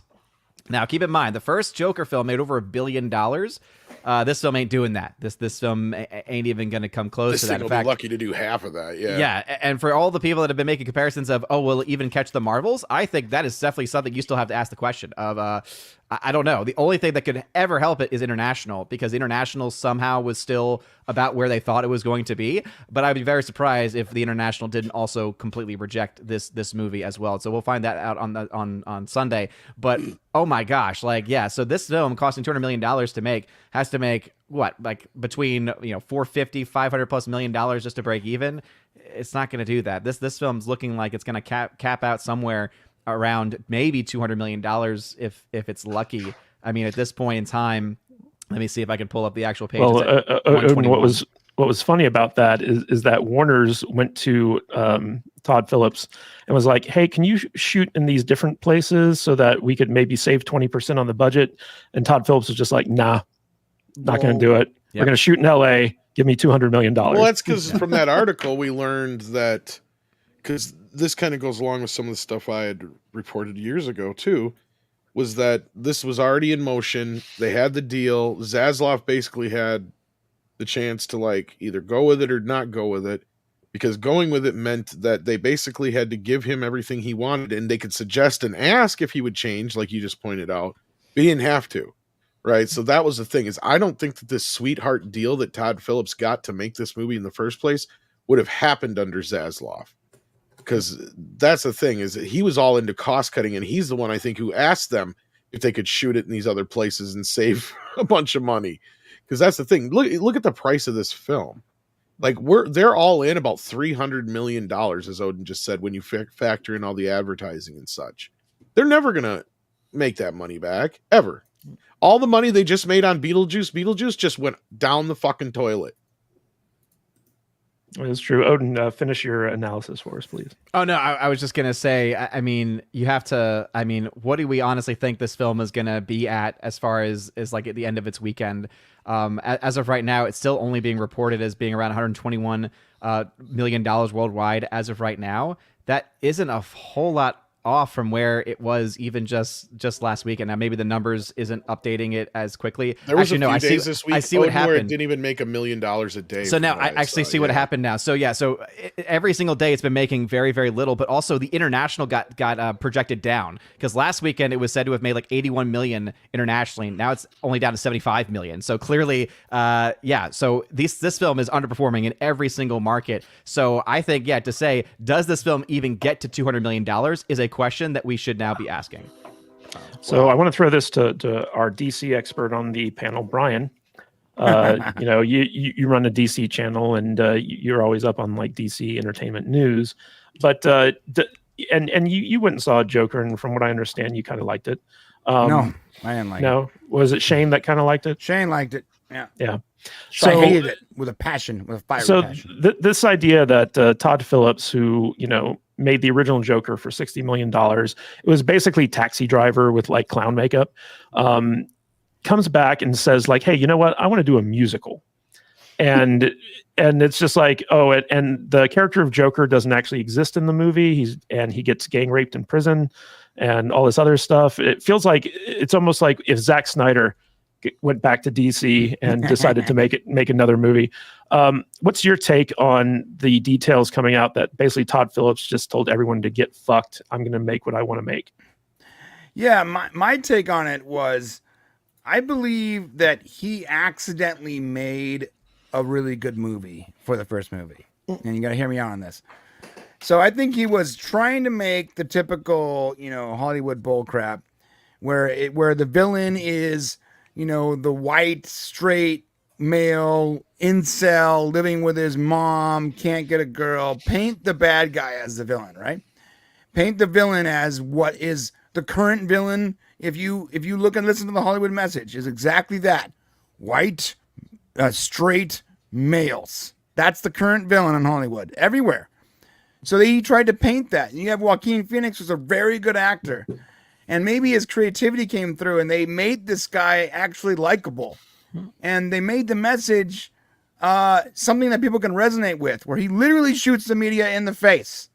And so you have a movie that resonates with a lot of people who feel very downtrodden. And even if you don't feel downtrodden, you can see how his actions make sense, even if he's the villain, right? And then incels liked it. And we liked it. And white people liked it. And right-wing people liked it. And everyone generally liked this movie, except for the ruling class, who gave it a bad rating, who complained about incels liking it, who complained about anyone online that enjoys the idea of freedom liking this movie. And so what does he do? When all of his buddies are criticizing the movie and criticizing the fans who like the movie, I think he overcorrected for the second movie. I think it's like, look, if I have to make a stupid sequel, I don't want to make a sequel, but the studio wants it. If I have to make a sequel, then I'm going to go so far the other way to make sure that the right people like my movie. And next thing you know, Lady Gaga's in it. That ugly, horrible actor who can sing, and that's it, is in it with some bad music. And we're going to take that person that you put up as your hero, and we're literally going to rape him and force you to see how pathetic he really is. He's not the hero. He's a pathetic, disgusting villain. We already and that's knew he what was you pathetic. are. And I agree with He was most always of the things pathetic. you said, Brian, except for I don't believe there's actually any real incels. There's maybe 10 in the whole fucking world. Right. Right? Like, that's the problem. First I'm of saying all, I'm not saying yeah, I I believe get what that. you're They saying, believe but that. I mean, let's be clear though, because the people who liked this movie, I don't even think that they necessarily thought that Arthur was a good person, or they even thought that he was doing the right thing, or even believed or agreed with him being pushed to the point that he did. What we saw though was a believable story. I don't think anybody necessarily was sympathizing with him, or maybe even empathizing a little bit, but they definitely weren't relating to him. I think what we saw was an excellent kind of version of that One Bad Day Joker story. And that's what I think surprised a lot of fans, me being one of them, because I went into this thing kicking and screaming, expecting to hate it. In fact, it was one of those few times I was kind of chomping in the big, going, I can't wait to get out of this thing so I can go rip it apart. Right. And then I was after it doing the was same done, thing. and I'm like, holy shit, they made me believe that this weak-willed little sap could have one bad day happen to him after having a lifetime of, bad days. Right. Turn him into the Joker. I can believe that. And I see what you did here. You went and you did one of those episodes where they always do them on a TV show or whatever, where, they'll take It's a Wonderful Life or A Christmas Carol and they'll do that episode. You know what I mean? So it's basically an also ran Elseworlds graphic novel where they took the idea of Taxi Driver meets King of Comedy and put Joker in it. Cool. I get it. But I think that the other half is beyond the other stuff, that the reason I think that the audience is just whole cloth starting to reject superhero comic book stuff in general. Because I would think that, and I don't know if Odin agrees with me or not, I think a lot of people, especially us that kind of look at this stuff and analyze it, we're more surprised that there just wasn't just some pure curiosity from the general audience who doesn't follow all this stuff that we do, or wouldn't normally care about this. But I didn't even see any interest in this movie whatsoever going into it. Because even this kind of movie, normally when we know it's going to be a train wreck, I still see my normie friends on Facebook and Twitter and stuff talking, tagging their, boyfriend or whoever and saying, oh, we got to go see this. I only saw one person say that for Joker. Yeah. That's the other thing that's not being mentioned here, is how much the media worked against them in the first movie, which actually ended up benefiting them greatly, meaning that there was a lot of organic interest from people that don't follow this stuff, because the media was saying that this was going to lead to the first Joker was going to lead to some awful thing happening, which I kind of use my dad as a barometer. If my dad has heard about something going on, then it's made it out of my bubble or this echo chamber, whatever you want to call it, and makes it into the mainstream. And I said early on, I said, now that the media is all in on the sequel because they've got Gaga involved, whatever reason they decided they were in on it for this time, that kills that organic interest that came from the original film. It's no longer daring or risky. It's just part of everything. And on top of that, it wasn't advertised in a way that really, really sold it to normies.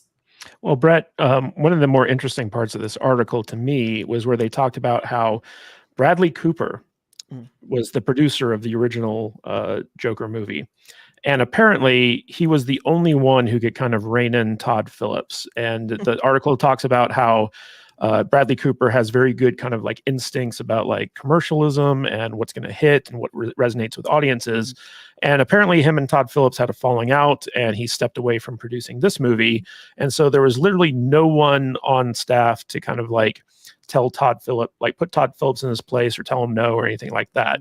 So what do you think about the Bradley Cooper effect on this film? You have to find a middle ground, right? So we talk a lot about how Marvel they don't even hire directors anymore. They cast directors, because if you cast somebody who's done one short film and a movie nobody's seen, you're going to be able to control the product that comes out of it, right?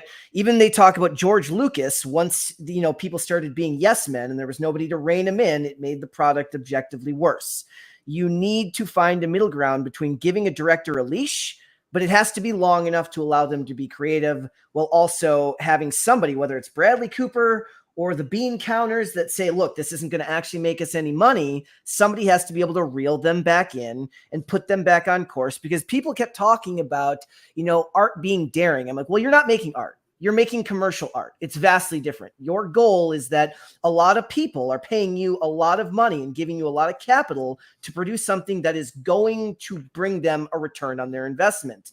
And if you just let it go this way, if you don't have Bradley Cooper reining him in, and it is funny that he's not involved in this, given that he did A Star Is Born with Lady Gaga. Would have been great to have him on set for something like this, right?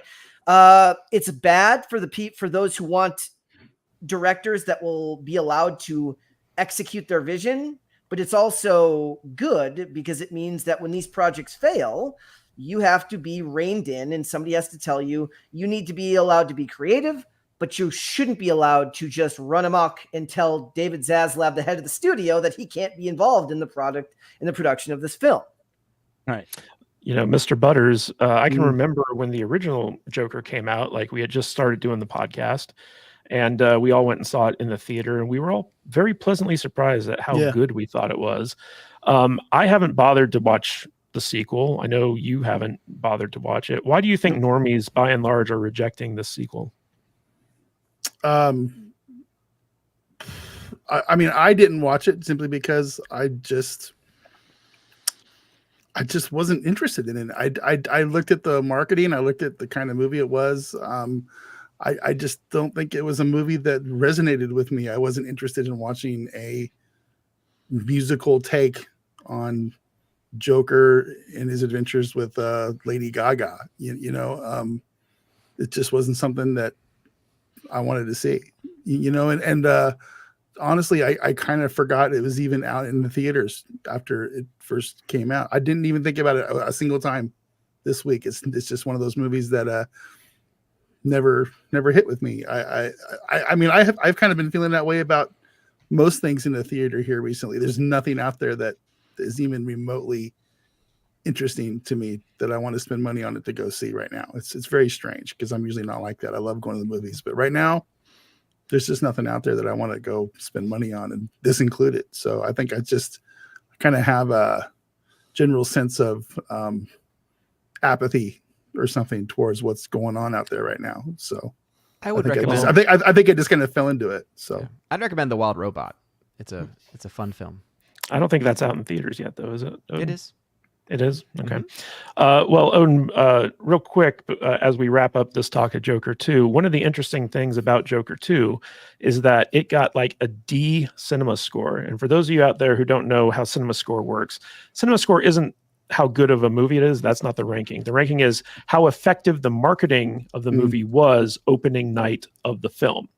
And basically, this movie got a lower cinema score than Madam Web, and The Marvels. The Marvels got a D+.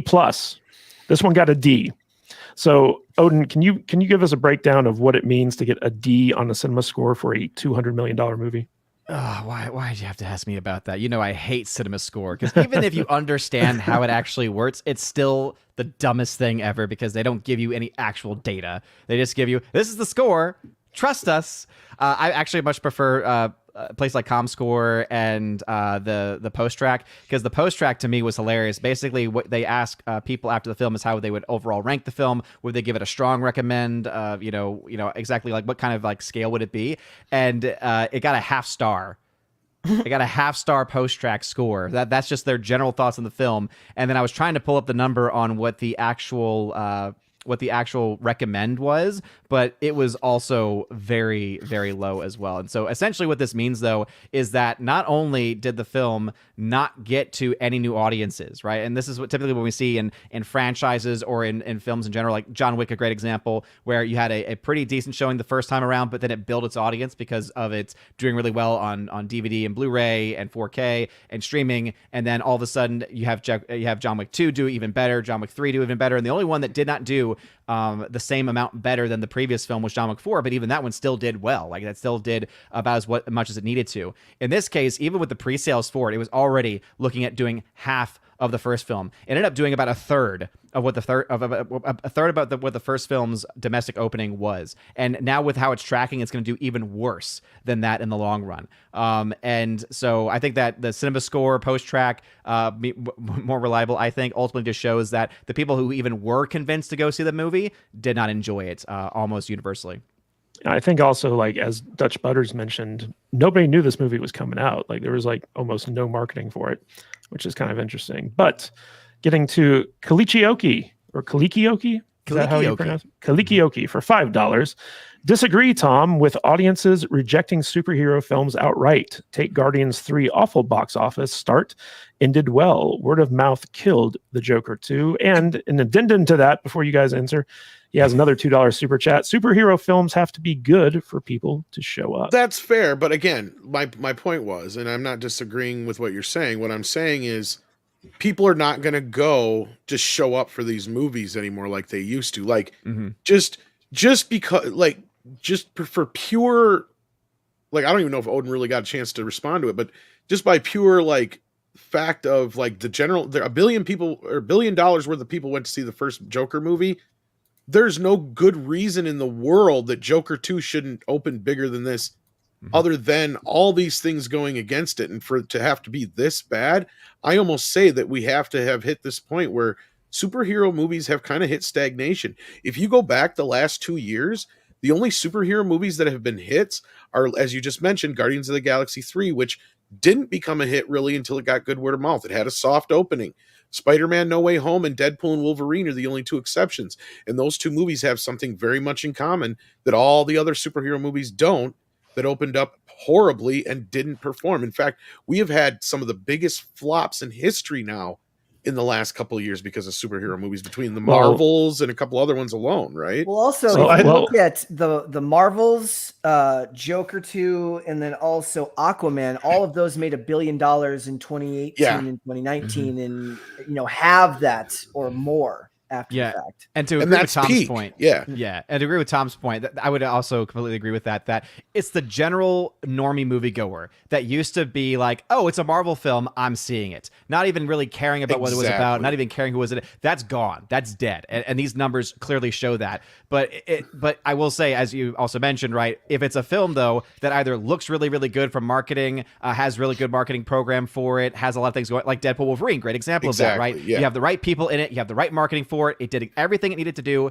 and that's why it was a huge success. Unless you have that, or if you have good word of mouth, and I think that's what happened with Guardians, was that it still got that generic opening because no one was really interested, but then they heard it wasn't bad, and so they said, oh, maybe I will actually go to see this now. Unless you have that, you got nothing. Well, guys, speaking of superhero movies being huge bombs, have you heard about the new Captain Falcon test screening? Another fantastic. On that note, exactly. Allegedly. So guys, I don't know if you heard about this, but basically the Captain America Brave New World has gotten another round of test screenings, 2 new test screenings, and leaks have been coming out from the people who've seen these test screenings, and they are not good. Now, Tom Connors Jr. over at Midnight's Edge has been killing it with his coverage of this. Basically, this is a movie that has been completely reshot from the ground up.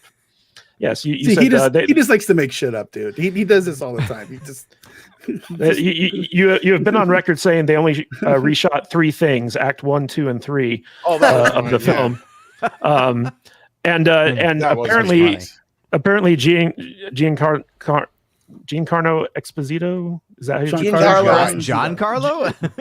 Giancarlo Esposito. You almost have to have an accent to say his name. It's like Giancarlo Esposito. Yes. His character was completely added in reshoots. Apparently, he wasn't in the original draft of this movie. Apparently, the sense of the rise of Skywalker here. All of a sudden, are you guys? A lot of this. Can you smell that? But guys, so like this article from That Park Place. Let me just show it up again because That Park Place has just been killing it lately with really great news bits. They actually highlight some of the tweets that have been leaking about these test screenings. And, apparently the love story is very boring. The political aspect at least to they're it, smart enough to have test bad. screenings, unlike Joker, too. Yep. Yeah. But the biggest issue seems to just be that the movie is very boring. Like audiences just aren't engaged. They don't like the new Captain Falcon. And Anthony Mackie is on record as saying that like this is the movie that's going to be pivoting the MCU into a new era where Captain Falcon is basically like one of the leaders of the Avengers and all this other stuff. But nobody seems interested. It's not. Nobody seems interested in this film. So I'm going to start with Mr. Butters on this one. You started with me and then you jump away. You didn't give me a chance. I didn't start with you. I just said that you've been at the forefront about talking about this movie. Well, he was complimenting you. That was misleading. Was that not misleading though? It was very misleading. It was very misleading. Listen, Tom, I don't have anything to say about this anyway. I just want to know when the Super Jew movie is coming out. Because I think that would be a box office. Well, apparently the love interest vision. Apparently the love interest in this is based off of the Jewish female superhero that they have in the Marvel universe. universe. Yeah. And they eliminated her backstory in this, so you won't even get it in this story either. I think he should be based she's not Jewish. I think it's not mentioned. She ends up being one of the Black Widows instead. Of course. Yeah. But Mr. Butters, since Mr. Connors is so adamant about throwing in his 2 cents, I'm going to go to him instead of you. Please. Yes. Please I wasn't necessarily, but yeah. Mr. Tom Connors Jr., what do you have to say about Captain America Brave New World testing so poorly with test screening audience? I mean, are we surprised? Seriously. No. I mean, nobody asked for this movie. If there was ever a Captain America 4 to be made, we all know what that story is. That's the story of Steve going through time and putting back all the stones, right? That's the story everybody wants to see. Nobody gives a crap about this. And if anything, it's an insult to the fans because Falcon was one of the premier black characters in Marvel. And you've gone and you've taken away what made him who he was uniquely, him. Right. And tried to give him some white man's visage. So, like, are you just trying to say that all of us just want to be white or what? I don't get it. What you're trying to say. That's what they're trying to say. Like, at the end of the day, like, who cares about this movie? We know it's another hump we've got to get over to get something better eventually. But what it's doing is going off of the point we were just making before. This is just another movie that's going to hurt superhero films down the line. Yeah. And this kind of a test screening is not good. There's not much more tweaking they can really do to this movie at this point. I mean, they've tweaked it so much that, frankly, I mean, they're going to keep shooting it, and it's going to be in theaters. Like, I'm going to be able to change my joke from, they're still shooting Rise of Skywalker to they're still shooting Captain America 4, because that's kind of getting to that point. This movie was done and then reshot and done and reshot and done and reshot. And my joke was all about how they're trying to pretend that it's no big deal. It's like, oh, well, there was only 3 major sequences we had to reshoot. That was all it was. And that's where I joked, like, yeah, what, act 1, 2, and 3? Because at this point, the reshoot schedule was, I don't know if you guys recall, was more days than their shooting schedule was. And I'm like, that doesn't compute. Does that give you a little bit of like hope for the Superman movie, given how on point James Gunn has stayed? And it has nothing to do with the movie itself, Brett, but I'm glad you asked, because that's kind of where I'm coming from in getting to this. Is for everybody who thinks that there's some rivalry with DC and Marvel, there's not, because James Gunn has made this point himself, and he's right. He wants to see Marvel do well, just like Marvel wants to see DC do well, because if they're not, then we get Joker 2. Because people should have went to see the movie regardless of how fucking bad it was, just because it was the thing to do, and now it's not anymore. So, like, if I'm James Gunn, I'm going, oh, fuck. What am I going to do in a year from now when my movie's supposed to be in theaters and it's supposed to save not only the DC universe, but now he's got everybody basically looking at him going, man, we hope you can save comic book movies at this point, because Marvel ain't got shit for the next 2 or 3 years that's going to be able to do anything. Right? Until they get to Fantastic Four and the next Avengers movies, we're all going to be just kind of sitting back going, what do you got? Because you ain't impressed us for the last 2 years, guys. Get the Thunderbolts, Tom. Or Thunderbolts. 3 years even. Now at this point, 4 or 5 years, maybe even. Outside of Sans a few things. But that's all I got to say about this. This is a disaster way to I'm wondering if Mexican Iron Man would be the arch nemesis for Super Jew in my movie. Oh my god. I had to bring Super Jews. You think he would do it? What about Mongol prostitute? What role does she play in that? Yeah. The fact that Stan Lee didn't make that character, the love interest. Really sad. Yeah.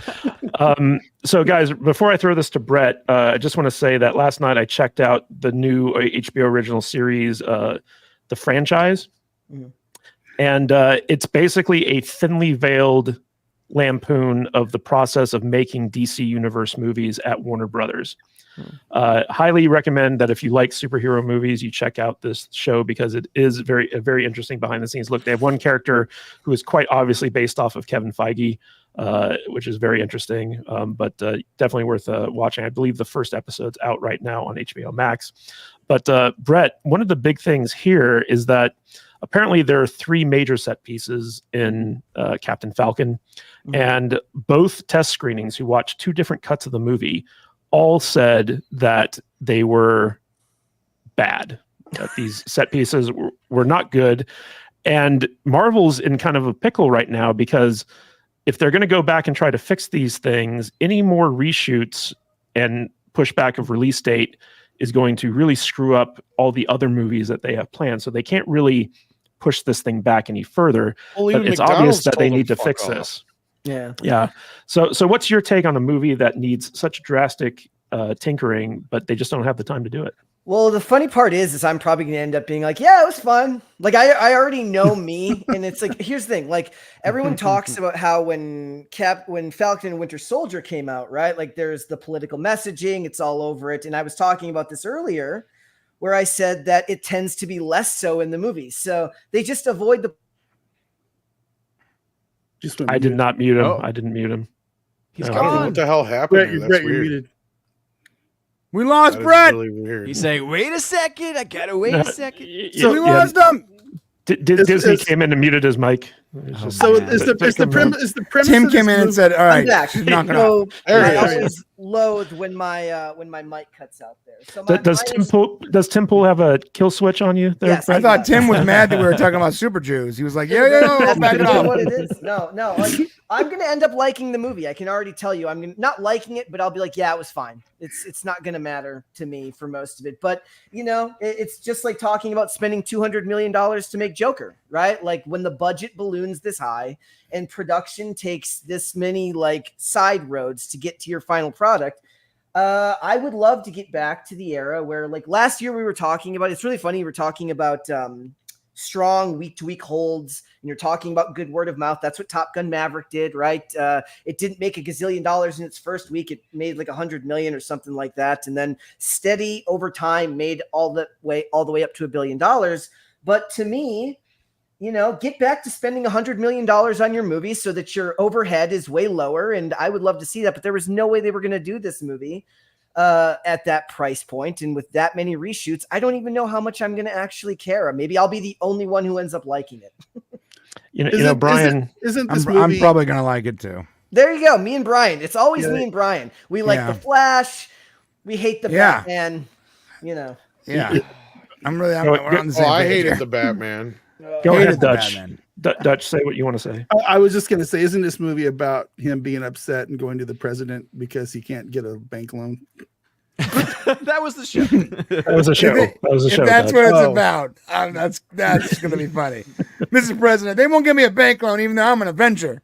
Yeah. And then- Hey, and then It's the white because cop- I'm black. and then the white cops show up Redlining in the back- all-black neighborhood and are like, "Oh, y'all seem pretty suspicious walking around."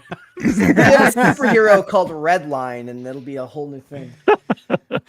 That's the dumbest storyline I've ever heard in my life. Who would not give him a fucking loan? That's the silliest thing.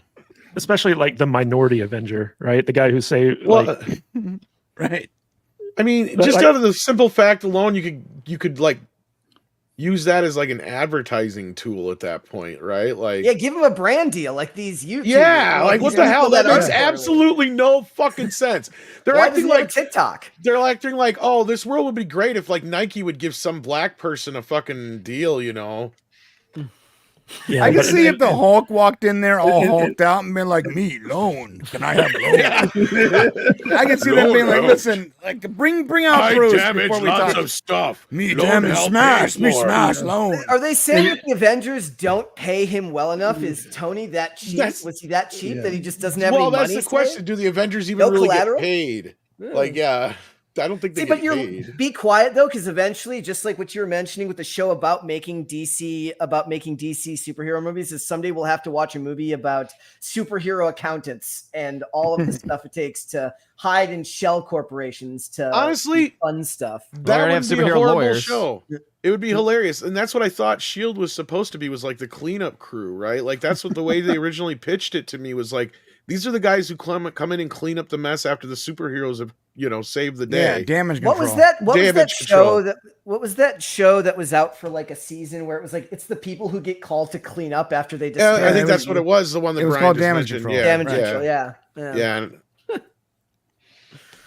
yeah, that was. I wanted to see a movie about that, by the way. That would have been great. They tried doing that in the DC universe with what's her name, the High School Musical girl. Where they were like at an insurance company. It was like The Office for like the DC universe. That's and, right. like, Didn't we just mention yeah. that? It was called Powerless. Powerless. Oh, Yes, that that's one. what it was. Oh, okay. I actually liked that show. I thought it was funny. Yeah. yeah, it Had was like Albert an in insurance. It was an insurance company that was run by like the cousin of like Bruce Wayne or something like that. Yeah, it was Bruce Wayne's cousin, and he was like, and Bruce Wayne looked down on him. It was pretty funny. What was They would come to work and randomly get see cars being smashed and rolled off. It was pretty good. Batman's all like, when I talked about insurance, that's not the kind of insurance I meant. You know what's great? It's like the intro to that would zoom in on superheroes, but then zoom past them to like the poor humans that are like being crushed by rocks and cars. It was about like the regular people that exist in this universe where superheroes and supervillains are just a menace. There's a whole TikTok thing where people make the thing. It's like me looking at my 2005 Corolla that I'm still financing get thrown by Captain America, and Yeah, miss. Captain America's picking it up and throwing it like, no. Well, I remember watching that Superman movie where Henry Cavill's fighting Zod, right? And they're just destroying Metropolis. What was the body count in that movie? Like Well, 10,000. they always say that. Like, you're going to tell me that Christian Bale didn't kill anyone in the Tumbler and the Dark Knight? Yeah. I don't He's killed a believe ton you. of people, like I for don't sure. believe you. Menaces Structural to society, damage, all of them. maybe. But no, like that was what bothered me most about Man of Steel too. Is like we're watching this movie and like this is not Superman. Superman would not do this. I just don't get this. He's like destroying more things than he's saving. And then he finally, after like supposedly like 10,000 people died or something close to that, they mentioned in the next movie. He finally kills Zod over the Buck and Brady bunch. Like he's just sitting there and he's like, yeah, not the children. It's like, well, what the fuck about the kids you just killed? Odin, one of the things I wanted to tell you about this franchise now show we're talking about better that I saw last night. And that's not even a good one. There's a scene where like they're shooting this scene in there, and one of the actors is like, "Why are you yelling?" He's like, "Oh, I'm yelling because there's a waterfall here," and it's like all blue screen. And the guy's like, wait a minute, this is supposed to be a peace summit. Why are we doing it next to a waterfall where everyone has to yell? And it's just like this actor just starts bringing up like logical inconsistencies, and the directors are just like, it's going to look good. Just go with it. It's at a waterfall. You're the head of the fish people. It's a waterfall. So, So that's so funny because in the first Shazam movie, when the bad guy is like talking to him from like a mile away, and they're floating there, he goes, I can't hear you. You're too far away. Tom Cavanaugh used to talk about that when playing the Reverse Flash. He's like, you're standing like at the opposite end of a warehouse and you're whispering and you have no idea how he can hear you. The bad guy has to whisper. One of the interesting things about this is I'm looking at the casting, and Daniel Brühl is in the cast for it, and he was in one of the movies. He was in one of the MCU films. So well, the actor I was talking about was actually in Rise of Skywalker too. So, guys, speaking of new casting, we got some new Green Lanterns that I want to talk about real quick, especially with you, Brian, because this news just dropped this week. Stoked. So for the Green Lantern TV show on HBO Max, we now have our 3 major Green Lanterns. We have Kyle Chandler as Hal Jordan. We have newcomer Aaron Pierre, who I think absolutely killed it in Rebel Ridge, as John Stewart. And, of course, fan favorite Nathan Fillion as Guy Garner. What's your take on the casting for the new Green Lanterns show? Love it, dude. Oh, this is great casting. Like, Rebel Ridge was a great great movie. No, it was not. Shut up. Yes, it was. That was a terrible movie. No, it was great. No, did you watch our review? It's dog shit. I don't know what you're talking about. I didn't watch the review. I liked that movie. It's dog shit, dude. I liked the movie. I thought he was very good in it. You are crazy. Whatever. I'm not going to let you talk good about this movie because it is a pile of shit. Listen, I'm not talking about the movie. I'm talking about him. Let's just agree to say, at least from my perspective, him in the movie was good. So if he wasn't good in the movie, I think he's going to make a great. I can see him in this. John Stewart for sure. Sure. Yeah. And the other side of the casting, great Hal Jordan or Guy Gardner and Hal Jordan. All three of that casting is great. Maybe my bar is so low because I'm expecting like some trans TikTok star to be the next Guy Gardner or something, and like you're giving me a regular actor that happens to be pretty much the right skin color. All right, it's cool. It sounds good. Like what I'm expecting is like RuPaul to be John Stewart. That's what I'm expecting out of Hollywood right now. Let's do it. Let's bring it on. Let's go. Brett, what's your take on the casting of the Green Lantern? I wanted Sterling K. Brown to play John Stewart, but whatever. And I think Kyle Chandler, right? Like one of the most reliable actors in Hollywood. All the way back to Friday Night Lights and Early Edition back in like the 90s. You know, I'm down with it. I also like that Nathan Fillion's in there, but I'm a Nathan Fillion guy. But again, I would have liked Sterling K. Brown.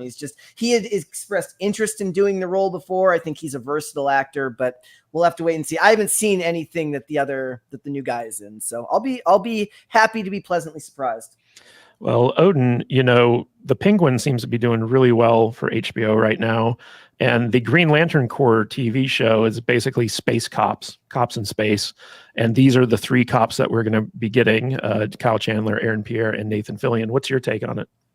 As you all know, I just do not care for a lot of DC stuff these days because the Snyderverse really just destroyed any interest I had in so many things. That being said, everything they're doing right now with the Penguin show has been phenomenal. The last episode, especially with how they gave some backstory on the character of Victor, who is the guy that was trying to steal his car, take his tires, and then he brought him on. I thought that was a really cool dynamic for them to make and for them to work on. So if they have those same minds behind it that are going to go forward with it, I think that it could be really good. The casting is, I think, a good thing because I like the actors that I at least know of. I like them a lot, but I need, in order for me to be sold at any of this stuff, James Gunn has to actually give me a film that is just phenomenal in every single way. And I don't see that happening. Tom, can you tell me why Dutch Butters has such bad taste in movies? He doesn't like the Batman, does he? No. Then he doesn't have that bad a taste. He loved the Batman. I tried to rewatch it the other day, and I got about 8 minutes in, and I fell asleep. Oh, it's wretched. It's a horrible movie. Of all the 6 of us sitting on this panel, the one who has the worst taste in movies is this guy over here. Look, So, and I can't disagree with that because there's sometimes shit that he don't like or does like that I'm just like, it's what the fuck is unbelievable. wrong with you? We'll Anyway, be sitting in the studio and he'll just come up with this stuff and we all just want to leave. It's unreal. So, Odin just wanted to leave there. He's like, he just "Yes, bounced. I'm out. I'm out. Like, I'm out of this. Too much Super Jew for Odin. Yeah, Too much Super Jew. Yeah, honestly, as far as this Green Lantern shit goes, I'd rather see Super Jew. Yeah. Well, there is that, but I'm constantly paired up with a bunch of Philistines who don't appreciate the That's what you genius of think. cinema. So I love the worst. The more You people like the elevated high horror, arts- don't you?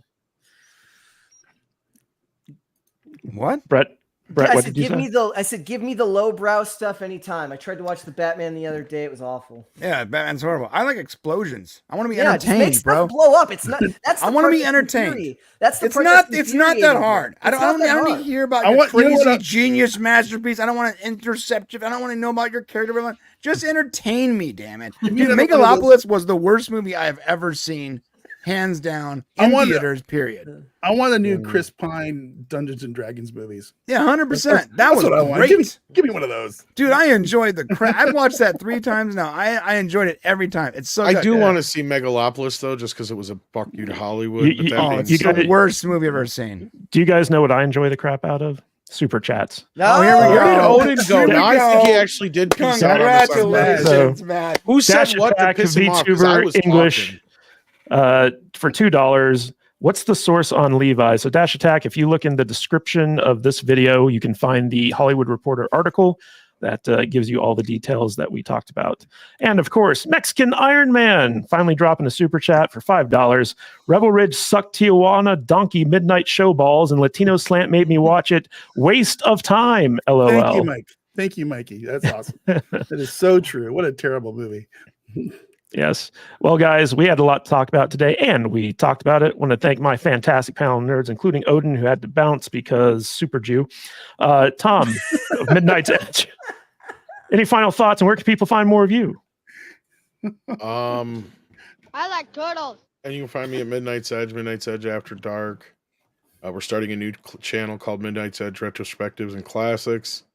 Nice. Yeah, Nice. Odin had better things to do than hang out with us, I guess. So he was really Yes, upset yes. by what I said, I think. Yes, he got super offended by you, Tom. He had to go Yeah, make a peace corned out. beef sandwich. Corned beef Yeah, sandwich sounds pretty good. He's like, this ain't kosher. I'm out of here. That's right. All right. Brett from Pop Andy. Culture Crisis. Any final thoughts, and where can people find more of you? No, guys, just thank you for having me. And please, one thing that I've realized, first of all, let's hope that my mic doesn't cut out again, because that always seems to happen whenever. Tim Pool's just sitting there yeah. on the kill switch. But what I want, I said I would get better at the outro. So, guys, if you have not seen the channel that I run, it's Pop Culture Crisis. We are live Monday through Friday at 3 p.m. Eastern. Me and Mary have a lot of fun talking pop culture, social issues, TikTok trends, all things internet, all things pop culture. Go ahead and check us out there. It's a lot of fun. Yeah, everyone, link to Pop Culture Crisis is in the description and pinned in the chat if you want to go Thank check them out if you haven't already. But Brett, when Brian was there, he said that he didn't see any chickens. What happened to all your chickens? Yeah, I didn't see the chickens. You didn't look hard enough, bro. I think they just moved them like yesterday. Like they've moved them over because we're at the old property still, and the show, like the rest of the company, has moved into West Virginia, so they had to build a whole new chicken castle over at the new location. I think they just moved them. All right. Well, let me throw this to everyone's favorite Mongolian horror, Brian from the Popcast. What's Any up? final thoughts, and where can people find more of you? MongolianHorror.com and Nice. /Super Jew. No, that's your OnlyFans. That's Yeah, your so OnlyFans. you're right. That's my OnlyFans. Listen, the Popcast on YouTube is where me and my brother make a bunch of cool documentaries and retrospectives and stuff like that. And you can find that there. And then, of course, Pop Culture Unleashed is our live channel where you get more of this kind of stuff and all that. And sometimes on Brett's show. Yes. Yes, good stuff. And Brett does like to make it rain for all the Mongolian prostitutes that Yeah, of course. That. come on his show. Make it So, rain. Yep. Make it rain. Dutch Butters, what's going on Yo. with Salty Nerd Gaming? We're just playing games over there, doing our shooter games, and we're doing live streams. And we got 2 podcasts a week. We have Salt Divers, our Hell Divers based podcast every Tuesday, and our general gaming show called Weekend Respawn that releases every Friday. So that's what we got going on. Come join us over there. SaltyNerdDiscord.com. We had a really nice gaming community forming there as well. Almost 1,000 people now. It's crazy. All right. Want to give a big shout out to all the people who dropped super chats during the show. Shane H. Wilder, Culture Casino, Art to the Icky, Way Too Dumb Motherfucker Gentleman, Major Chai Chai, WG, David Nelson, Ming Mong Mimosas, Side Scrollers, Kalikioki, and Dash Attack. Thank you guys so much for the support. We really appreciate you. And of course, Kenneth LaRoque, Jillian N., Eric Winberg, Major Chai Chai, thank you all so much for the gifted memberships. You guys are awesome. You helped us surpass our goal for the show. Really appreciate you guys. And be sure to tune in next week, same salty time, same salty channel, for more Salty Saturdays. I don't know who we got. Oh, I do know who we got lined up. Paulie from Latino Slant is going to be in studio here with Nadia and me and Dutch Butters. So we're going to be doing it live from the studio, and Brian, Odin, and Tom are going to be calling in. I got to get up and drive over there. Yes, you got to get up and drive over here. But we're really excited to have Latino Slant in the studio with us, along with Nadia. It's been far too long since we've hung out with those guys. And for those of you who are still here, be sure to stick around, because we're going to be sending you over to the Real McCoy podcast right now. So thank you all so much. And as always, stay salty, my friend.